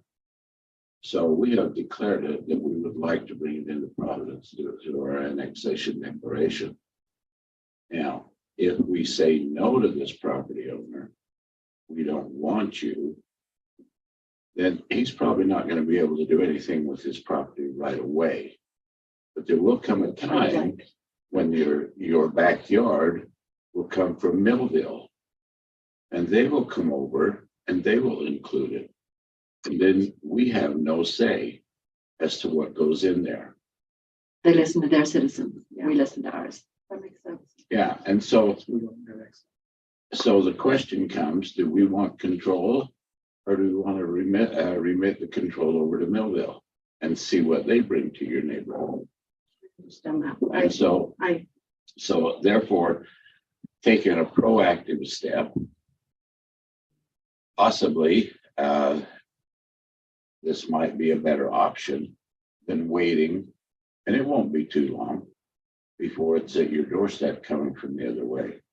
So consider what we're saying is, we would like to have our staff review and come up with some proposals in the planning commission and see if we can live with that and live with it for you folks. So we're not unmindful of your needs and concerns and your children.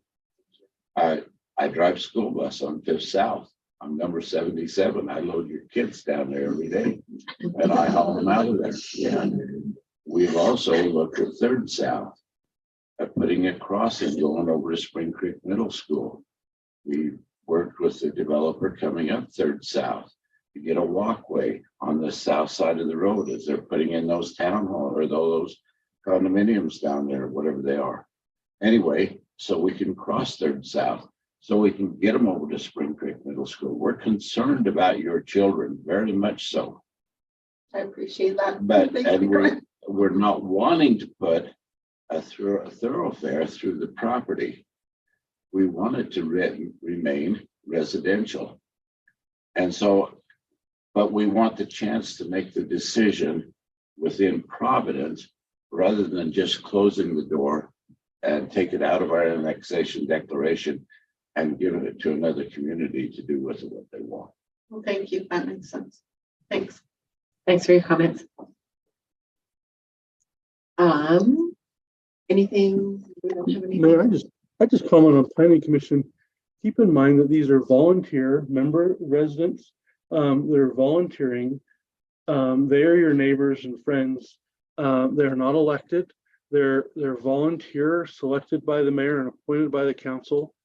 But they are there to serve just to find the best interest, and it gives an opportunity for, as I like to say, it's kind of a jury of your peers. It is having a recommendation from those that are sitting in that seat that are got a little bit more training, but are definitely your neighbors and friends, and that's how planning commission is. And you served, several of you have served on that, and that body is a body to help make the right decision. Yeah, and they live around the town, and they're all residents, and this is not some body that wants something different than other residents. It's anyway.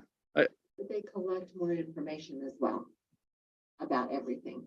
And then the staff is wonderful to make sure that everything fits within the boxes where it's supposed to be, so. Okay, so. Any more comments? From the audience, nothing else on line? I guess one question, is there an option to, is there an option to table the annexation while we revisit the general plan and make recommendations and then come back to annex it later? Or is it that we only move forward with annexation and if not, then Well, it's Millville's? we're to- only giving the staff permission to do all of Yeah. the homework. That's it. Well, and the general plan is looked at every 5 years. Okay. So it's not something that we So would not just something that you can- revamp. We did it Yeah, almost 4 years ago. yeah, so we'll be And it took looking at, 3 We years don't to just do open it. it up just because. yeah, so Or at it's least like like, a section of the general. plan. yeah, I it's like understand a if that's the long process, term, that's fine. it's a huge process and there's tons of feedback. And I hope citizens will recognize how important the general plan is when we open it up again. And I take interest, I mean, I've been looking at the mayor here in Millville. Sorry. Thank you. So we all make that mistake. You know, follow Millville too, what's going on, because the largest piece of land over there doesn't belong to Providence. So, you know, just take interest in, And What's it's up for there? sale. it's for sale. I think it might have, you know. And I don't, it's for sale and one that, you know, when that road goes through, that will change the whole dynamic of the infrastructure going through your neighborhood. But it will make your neighborhood a through road. Which is a major concern. Yeah. Yeah. And that's on the Cache Metropolitan. Planning. And those The general CMPO plans, I Bratton didn't Drive know about connect to them. the high school. That's a countywide. So the county weighs in on it, we weigh in on it, Millville weighs in on it, so it's not just a simple thing. When I built my house, I didn't know about general plans. I didn't know I should go look at the general plan. But these general plans, you know, have years and years of plans and projections. And so it's projected what things will look like clear into the future.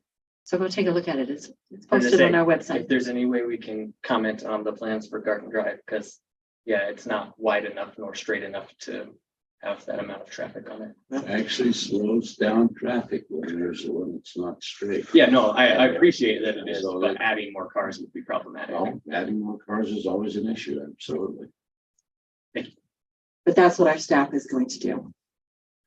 So I will entertain a motion. I'll make a motion. Okay. I think, and I've lost it now, it's gone. Number 9, What number is it? number 9, 05? 2023. Okay. I'll make a motion that we approve resolution 05-2023. Which is for the staff and the planning commission to take a look at the annexation of this piece of property. I needed that. Okay, so we have a motion and a second. Further discussion? I guess I want to say to the citizens, like, that we are listening, like, we're not, we are you, like, we ran for council because we care. Like, I hope that citizens never see us as the enemy because we're caring citizens. That's why we're on the council, or we wouldn't do this.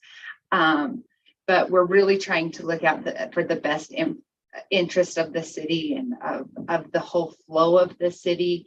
And, you know, when there's traffic that's going to go through your neighborhood, it's so upsetting, but we have to go with the big picture plan.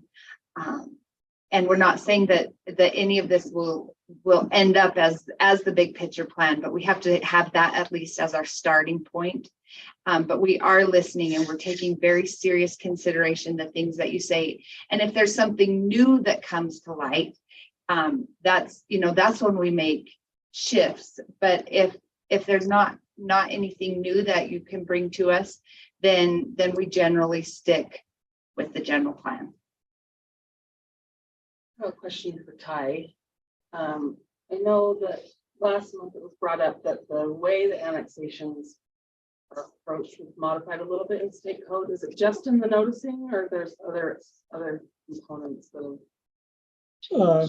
That big one was the noticing the county taking that first step, kind of out of our hands. You need to be. But everything else stays the same. They'll go through and they'll review it. We'll set it for a public hearing sometime in April. I'll put a sandwich board out there in the neighborhood. I'll put out 3 or 4 notices throughout town, Macy's, here, the post office. And then, once they make their recommendation, what you guys decide, it kind of goes to Lieutenant Governor's office and then to the county.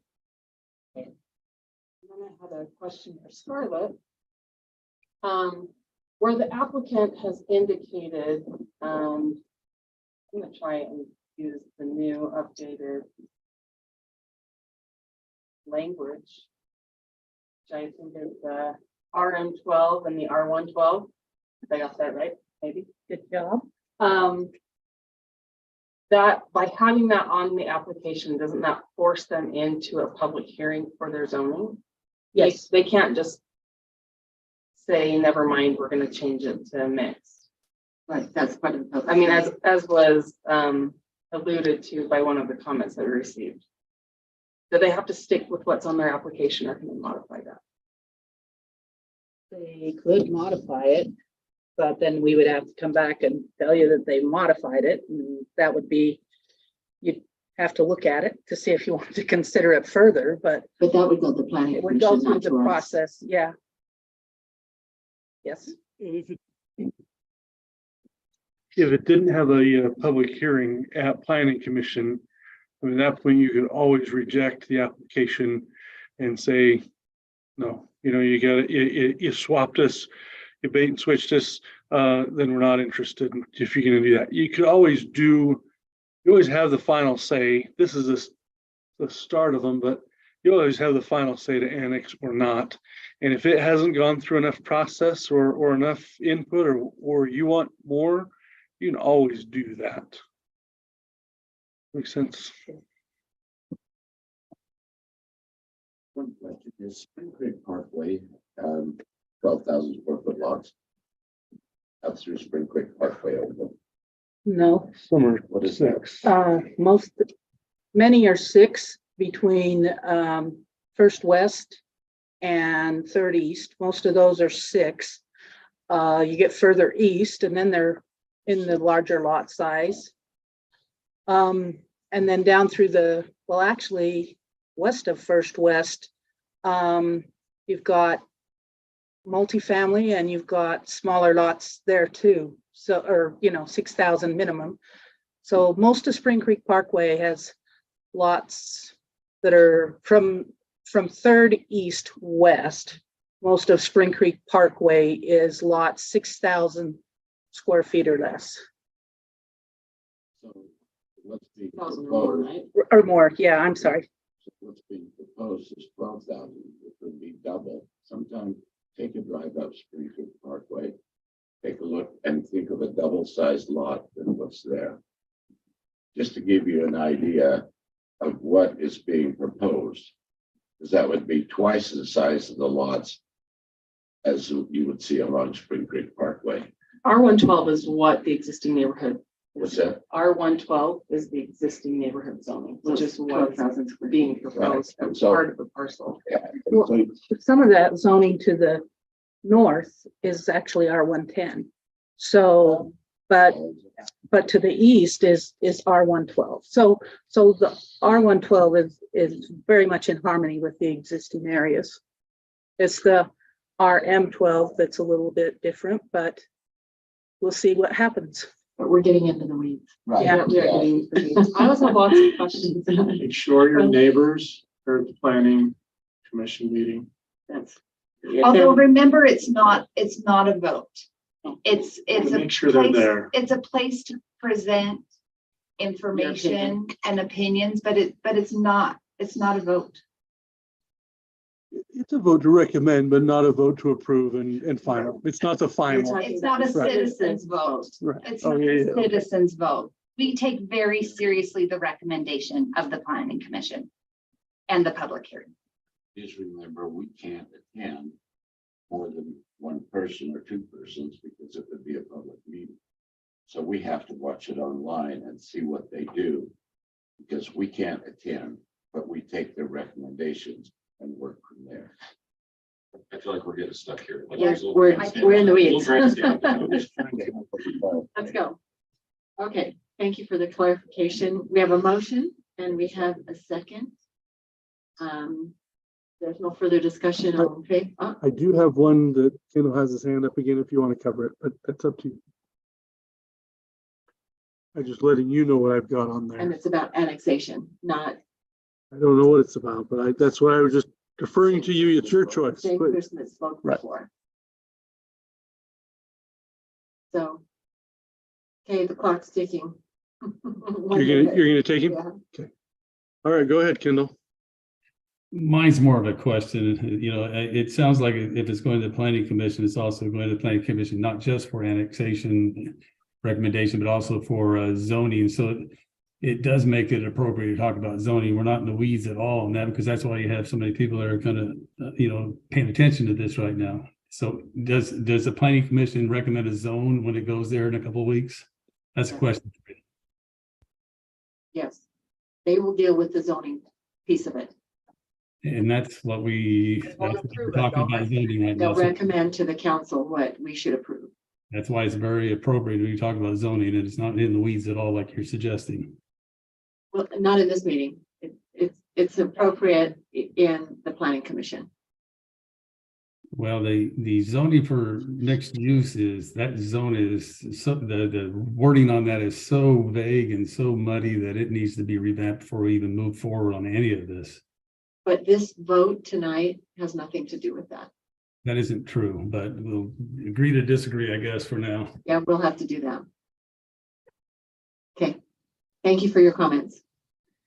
Okay, we have a motion, we have a second. All in favor? Aye. Any opposed? Motion carries. Thank you, everyone. We have item number 10 is our last item on the agenda. And so Ryan, that was yours. That was I can stand up there. I don't need the computer if you like that. I'll stand up on this one. You just want to stand up there because you haven't been up there. He needs to stretch his leg. I think we come to a crossroads, and that's what this is about. We are at a crossroads of decision. We have enough sewer that very soon we'll either need to start upgrading the line that we have between us and Logan's treatment plant. And if we do that, if we replace the first line, it's fairly flat, we'll replace the next one and we'll continue to invest our collection impact fees into that line. And so that's one option. We are looking at development in several areas and as development occurs, we are sending impact fee money, treatment impact fee money to Logan. Logan it's $2,433 per residential unit to pay for their treatment plant. So the question is we've spent in the last 2 years, we've spent almost $1 million collected from construction, remitted to Logan almost $1 million for their treatment plant in an impact fee. So the question comes is we're going to start a lift station. We're going to start development on the west side. We're expanding. We've talked about expanding. Even the council has committed to putting in well, not a pump station yet, but at least crossing the highway, a sleeve across the highway to start that process. That's the first step in that process. So the question comes is, do we start the discussion and at least investigate having our own treatment plant? Now, I realize there have been studies and lots of studies can occur. There were studies with multiple entities involved. There were studies of having a district. There were studies of having other things set up. What this would be is simply doing a treatment plant for the city of Providence and having it on the west side of the highway, where it's one of our lowest points in the city. That treatment plant would probably serve about 4 million gallons per day of effluent. We're currently at about 1 million a day, 700,000 plus. So what this is it's saying we have the opportunity. So if you look over the next 20 years, if we continue to build 100 houses a year or 100 units a year, as we have for the last few years, then we're going to continue to send that money and pay Logan's facility. We're going to continue to collect our own and build a line there. If we took that money over 20 years, both those impact fees and paid towards a plant,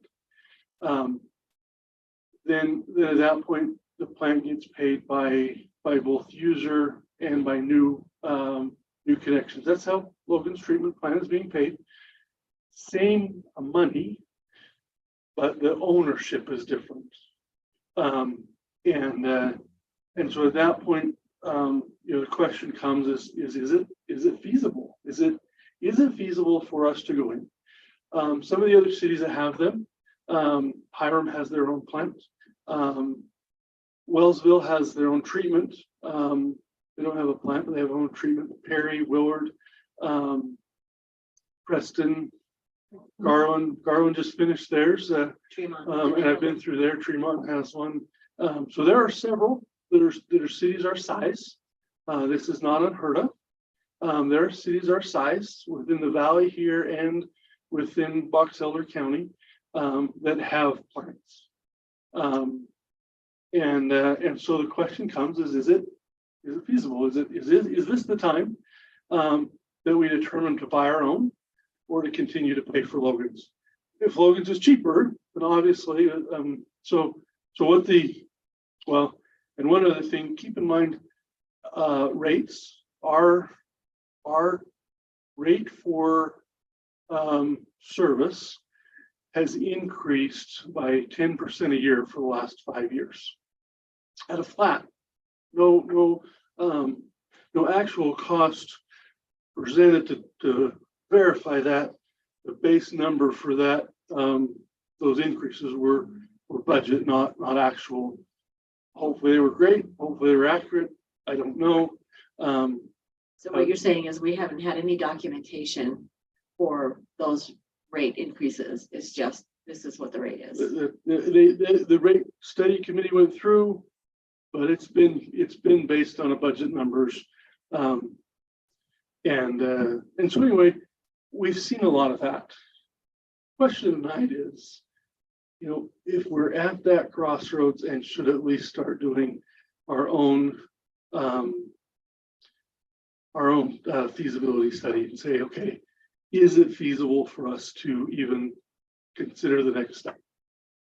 Some of the things that we've already gone through to kind of even see if it's possible. We've had a waste load analysis done, so we would know what type of plant we need. So we've gone and kind of determined a little bit the size and what that plant has to achieve as far as quality of water coming out the other side. So that would help us to know the size. We've already visited with the Division of Water Quality and just kind of understood whether the ability for permitting would even be available to us. Because if it's not, then there's really not if it's not permittable, then it's not feasible. I've had unofficial and informal conversations with Representatives Logan just to understand if there is a fight there, and then it shows there hasn't been. They will, if we don't to our plant, within a short period of time, they will be expanding their plant. Because at this point, they're already discussing expansion to their brand new plant. So they're gonna use their plant, and they're going to expand it as they need to over time. So it's not they build it for us, and if we don't go there, then they'll be mad because we don't come. They're already talking about the next expansion, and they'll need it within the next couple of years. This would postpone that expansion, but it's not out of the realm that they'll already need to start talking expansion. They have collected, the growth has been twice as fast as their impact fee. So they've collected 2 times the expected impact fee in the first year or 2 years. So in the first 2 years of them collecting an impact fee, they're 4 years collected worth of what they expected. So anyway, you'll never get that back. You'll never get it. But if it's not feasible, then at least we know that we have the best deal. And it's always good to know that we have the best deal if that's the case. And so mine is not to sell you one way or the other, because it's not what I'm trying to do. Mine is to say, you know, I'd like to take the next step of getting a feasibility analysis done so that I know and can let you know if it's feasible. If it's feasible, some of the next steps may be to take it to a bond. That could go as a bond election. And if we're going to do that, we need to have some of those steps done before November. We can't get, so, you know, time becomes somewhat of a consideration if it's something you want to do. Anyway, that's the agenda item. If you would approve a feasibility study, it hasn't budgeted.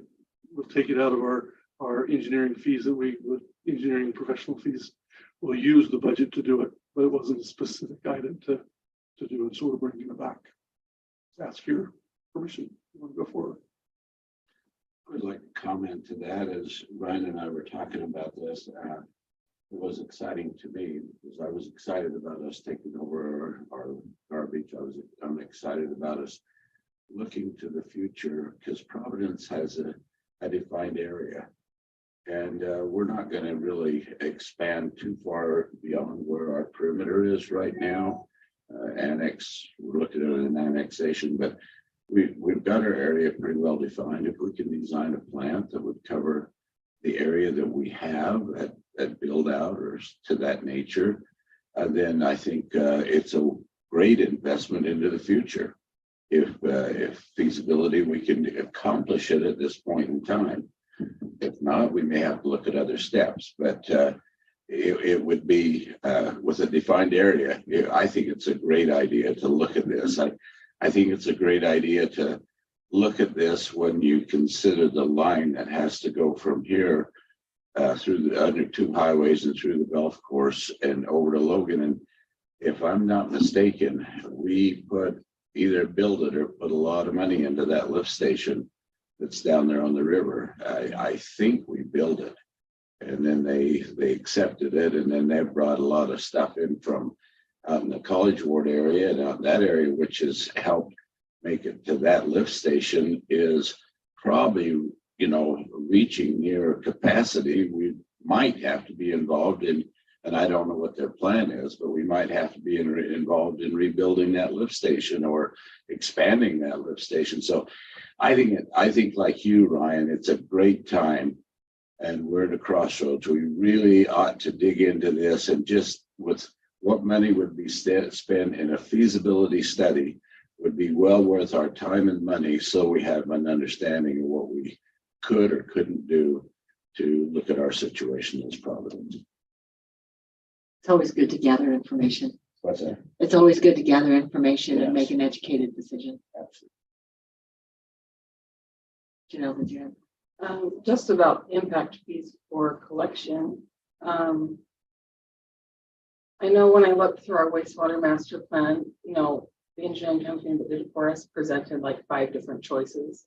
And we based our impact fee on their recommendation of a choice. But like we discussed earlier, because those options are all listed in there, we could adjust our impact fee to match a different choice. Correct. And one of the other choices is A treatment plan, yeah.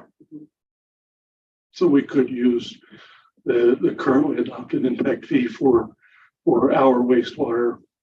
We call it collection. But truly it's our Treatment, sorry. wastewater, but we do call it collection. But it's- Oh, ours, yeah. ours is called collection and it's kind of Well, slang with for this us, but it treatment, right. is wastewater impact fee for us, for our system. It's a great idea. Do we make a motion? Yes, I need a motion.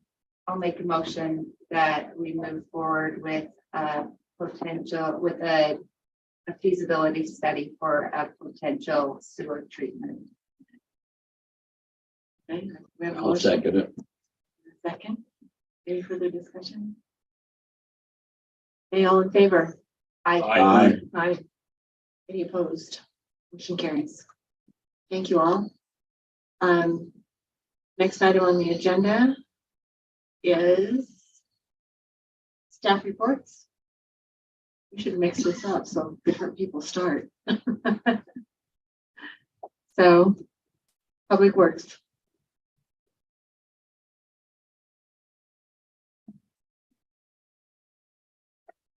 Hot topics flooding these days in my world, at least this last few days since last Wednesday, Thursday. Accommodated a lot of people with a lot of sandbags. A lot of cities have, and a couple other cities have not. So there's been a bit of differences in methodologies out there, but I think the end result is that we got worked up, and there was, I don't want to discount some misfortunate basements that I'm sure are out there. But the fact that our ground wasn't frozen, we handled it quite well.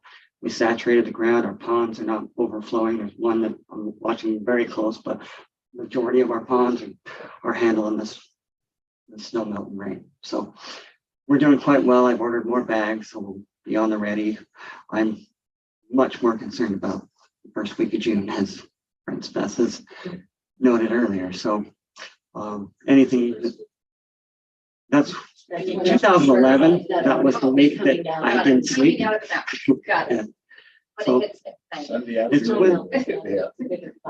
with the cobble rocks that come out of the canyon. I have a problem with that. So there's not a really easy fix. There's been a lot of brainstorming over a lot of years with a lot of people involved with how to mitigate the rocks that come out of the canyon. And there's not an easy fix. So we fling rocks.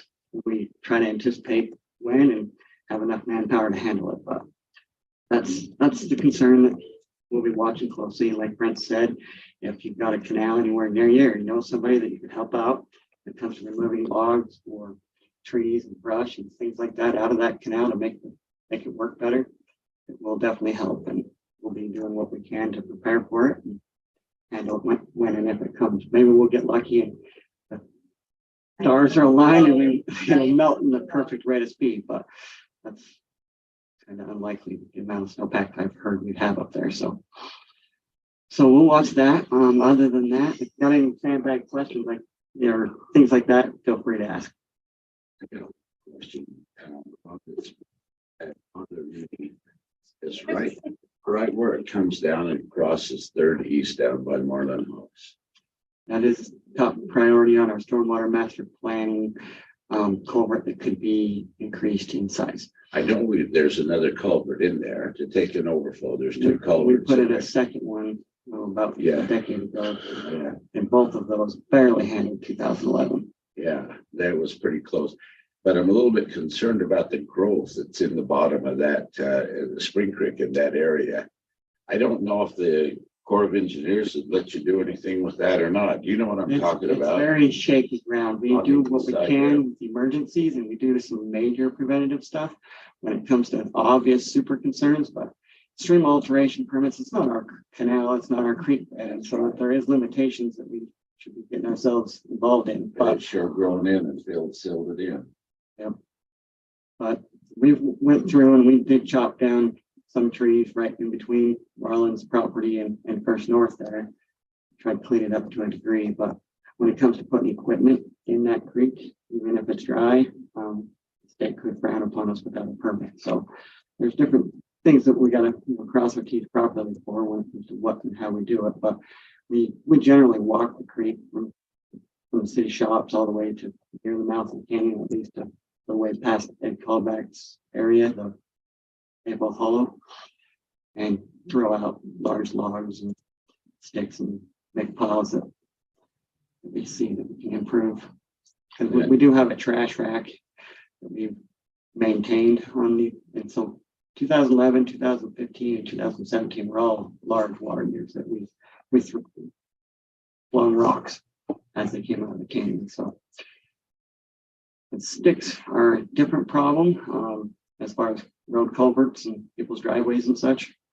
But we've been able to handle those with the trash racks and the manpower that we have. It's the rocks that are the bigger concern.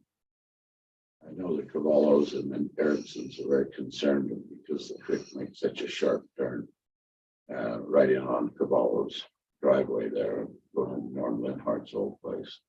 And that was a concern in 2011. It survived, but I know it's concerned. I don't know if what they're thinking, but I know they're concerned about it. I'll talk to them about it. I don't know what can be done there. I really don't. That's another bad place right there. Preventative measures with our situation, because of the velocity of the water, it makes it very difficult. You can only do so much with a continuous flow of boulders.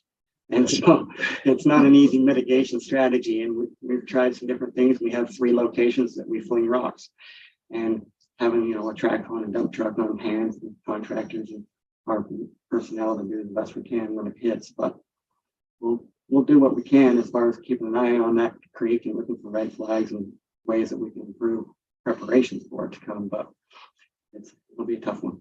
Hauled a lot of gravel out of Lavona Watkins property there in Keys. Remember back in that area behind their house, or the east of their house, we had a lot of gravel out there, hauled lots of loads of gravel out of there. It does come down there, those boulders did fly. It's amazing how big those rocks are that just come on down from the quarry or wherever. Other than that, I think you got any more flooding bagging questions? I've had people call me asking if you want assistance like prepping bags. So is that something that we might consider in the future, or? We'll probably put together a hoorah to prepare for June. I've got about 5,000. We gave out about 2,000 bags in the last 4 days. We've got 5,000 to 6,000 on hand. Like Brent said, county has 75,000 ready to go, and he's contacted me, and we've been, more or less offered their assistance if need be when that time comes. But to do the best we can to prepare, we'll probably make a few pallets to be on the ready for June, and we'll orchestrate something to have the community help us out. But you're not filling bags now. We're not filling them now. Bags available. If they want to fill them, they can if people fill them. come, they have bags. We have sand. Now, some cities and some people have some cautions when it comes to sandbags, for lack of a better word. I don't want to deter people from doing what they think they need to do with their property, because every property is unique, but sandbagging has its quirks when it comes to making sure you do that right. And so you can trap the water on yourself and dam yourself in and create funnels within a neighborhood, and those funnels create a bigger problem downstream from you, from the homes below you. I've seen that in the past, and so I want to just caution these groups that might get together and sandbag whole property lines and funnel that water, and think about where they're funneling, because the sheet flow is saturating the ground and it's working. Now, you might have some window wells or some garage that's got a settled driveway in front of it that you need a sandbag of 24. But to do entire lot lines and think about where you're sending that water and what might happen when weather changes, or somebody funnels something into you that you didn't expect, and now you've trapped that water on the wrong side of the sandbags or something. So just think about what the bigger scheme of things. And Nibley City, we'll give them kudos to an emergency preparedness page that they have, I guess, a link. If you go to their Facebook, I found their link to it. It's pretty informational when it comes to some of those sump pump problems. Watch how you removing your ice off your roof, the sump pumps, the sandbagging. some pretty good reads on their emergency page. So I encourage Good people to read that. information. Could we send that out through our PR? We've reposted it on our social media so yeah, I mean, when we see somebody else, we're happy to copy theirs. It's not on social media in general. But we do have bags if you need, a couple, 5, 10, 20, take what you need and do what you need to rent a window well or something rather, but panicking and doing your whole lot line might not be the best. Well, place the to other put thing that bags. people need to recognize is sandbags don't keep all the water from coming in. There's still water that comes around the sandbags. What it does is it handles big gushes of water. Correct. But if you're not careful, it might hold it back against you. I had an experience that we had flooding occur, and we put it on one side of the surge and kept the water and the ditch water flowing. But then because there had been enough rain, there was water on the other side of the sandbag that once the surge left, now we had a lake that we had created. The surge left, and now we had to come back and tear out the sandbag so that we could drain the rest of it back into where the surge had gone. And sandbags have to be, what's that? Held it back. Yeah. So It does. So do be careful. I ditto Rob's comments. Be careful. Make sure that you're watching where you're directing that. I appreciate Mayor, you're digging out your storm drain. If we can get water down those storm drains and get it through its natural channels, that will help a great deal. To move it. Ponds are handling it and you're percolating. So that's what we want to saturate ground. Hopefully don't have to be stored. Another issue that currently going to be working on, making sure that we don't overload our sewers or things like that. But if you happen to see a lot of water entering into a sewer manhole or a sewer clean out or something rather, let me know, and ways we can mitigate those. Right. We have an emergency contact person with the River Heights Stake who would help with anything that needed to be within the stake boundaries, which is the north side of Providence and the south side of River Heights. His name is Ben Hill, and I have a number for him. I have.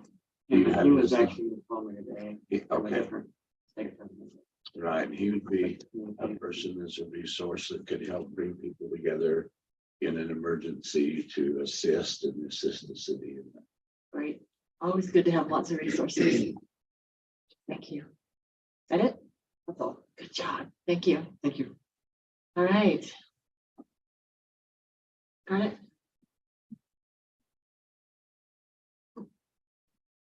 That monitor's gonna get you one of these days, probably. I don't have very much to report on because the ball fields are out of service for a minute, thinking it's still winter and still spring, but they're cleaning, they'll be out on them as soon as they can.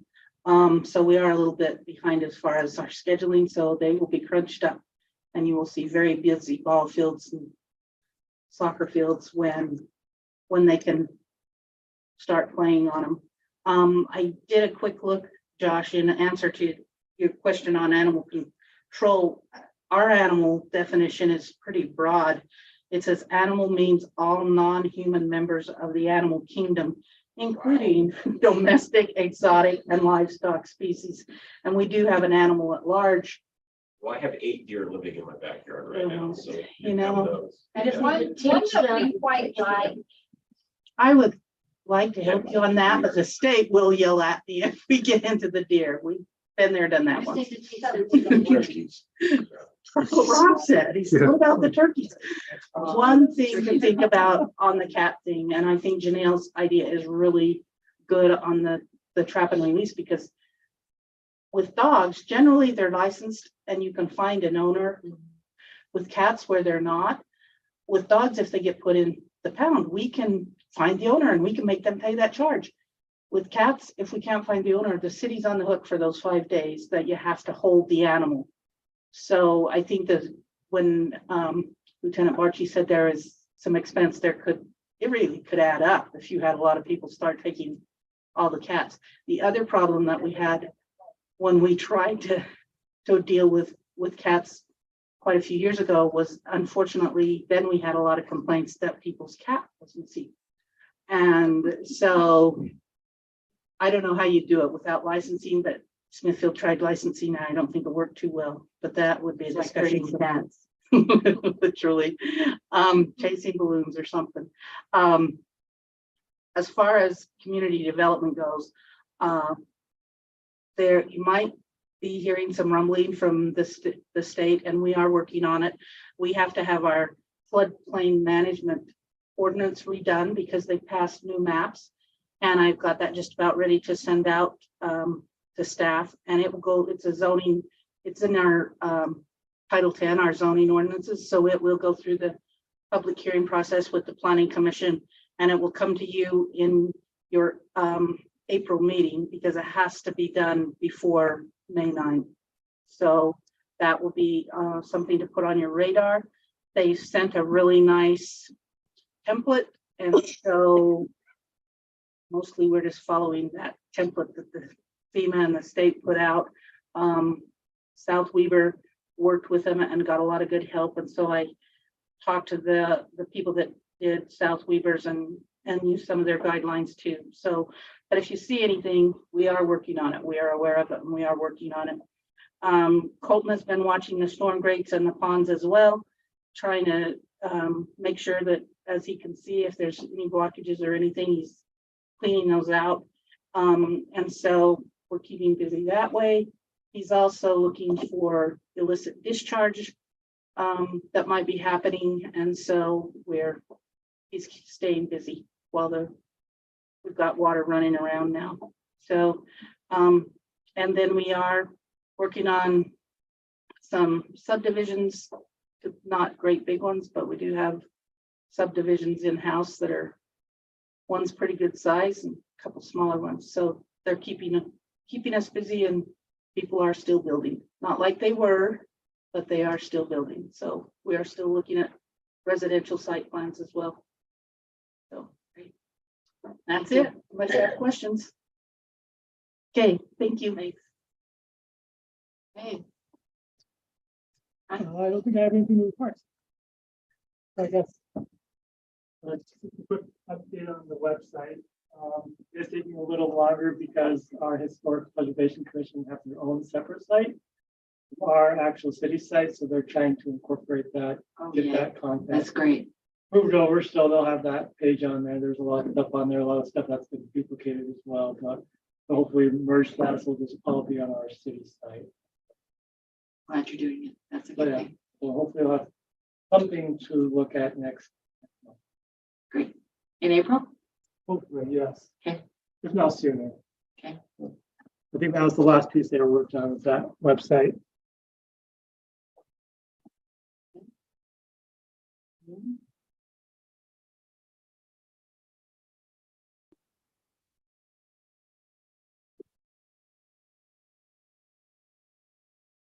I always appreciate having good staff that cover a lot of things. I just cover a few more items. Our Zollinger Park Trail and the bike paths go out to bid here relatively soon. If it hasn't already hit the UDOT's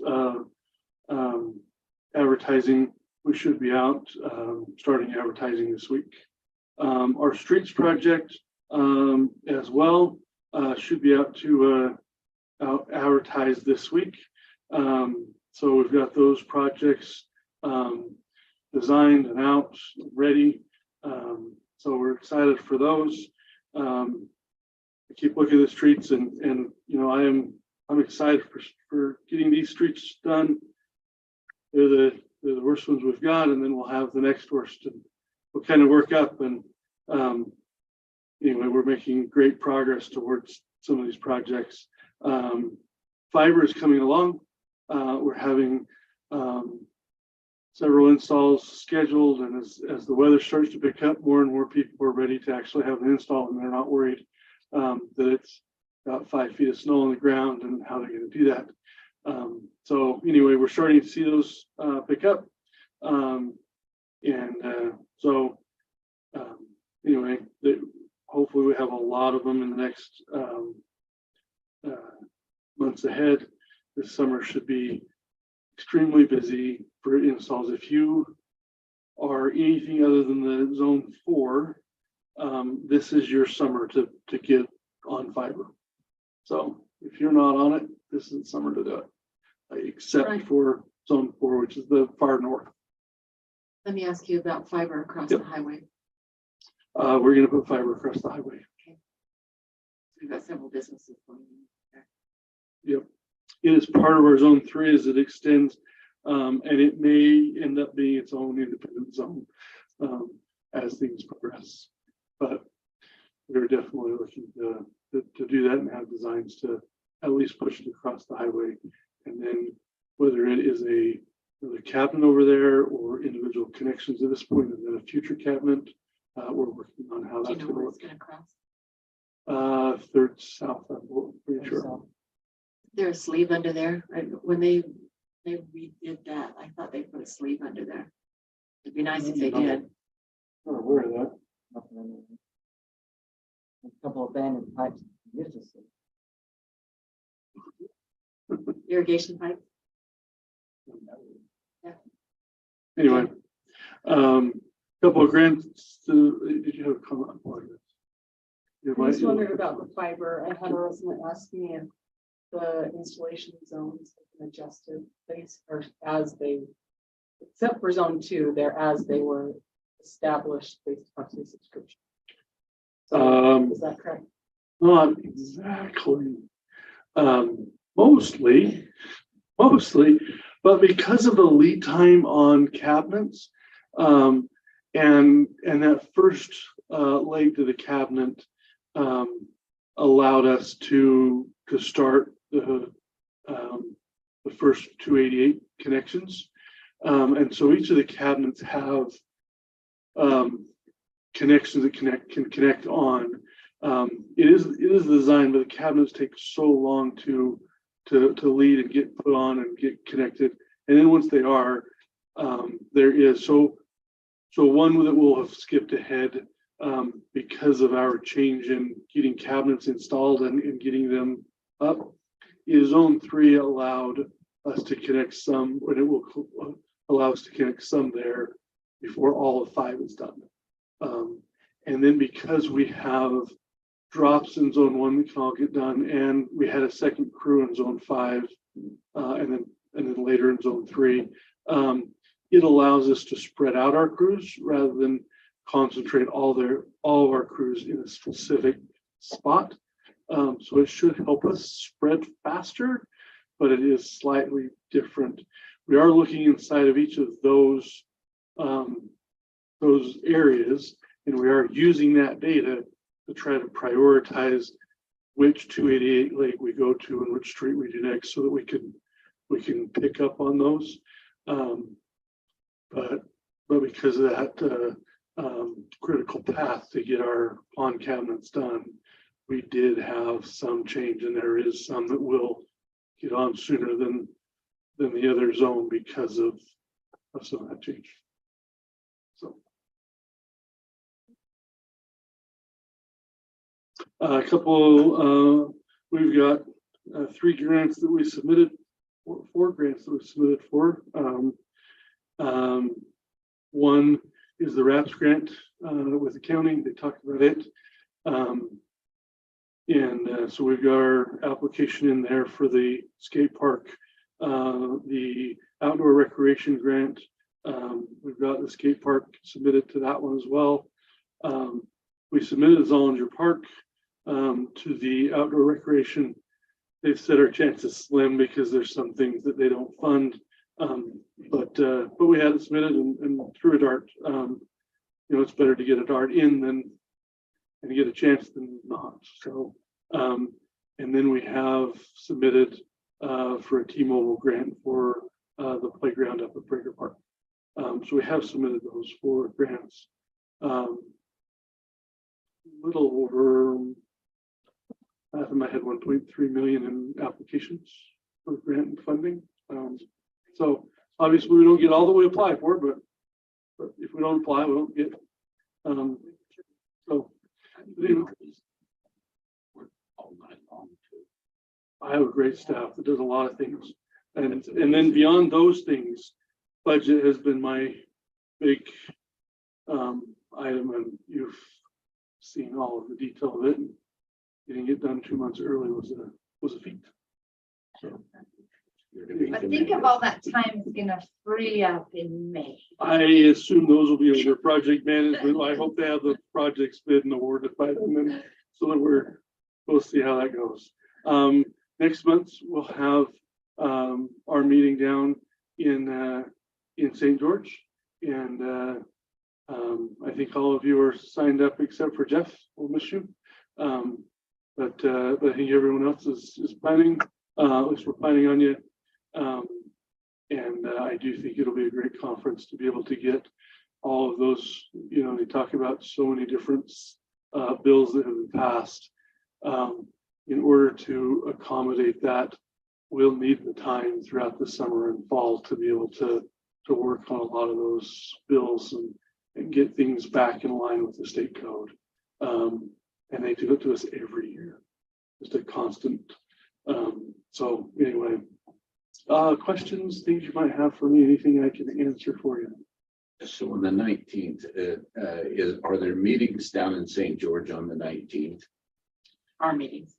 Our meeting will That's be, the only one. yeah. Okay, so if we leave early to go down on the 19th, So it's Right. painful. You drive all day and then you sit in a city council meeting. it's okay. Oh, I'll have to be virtual that one. but you get dinner. I'm Get in dinner? Kansas.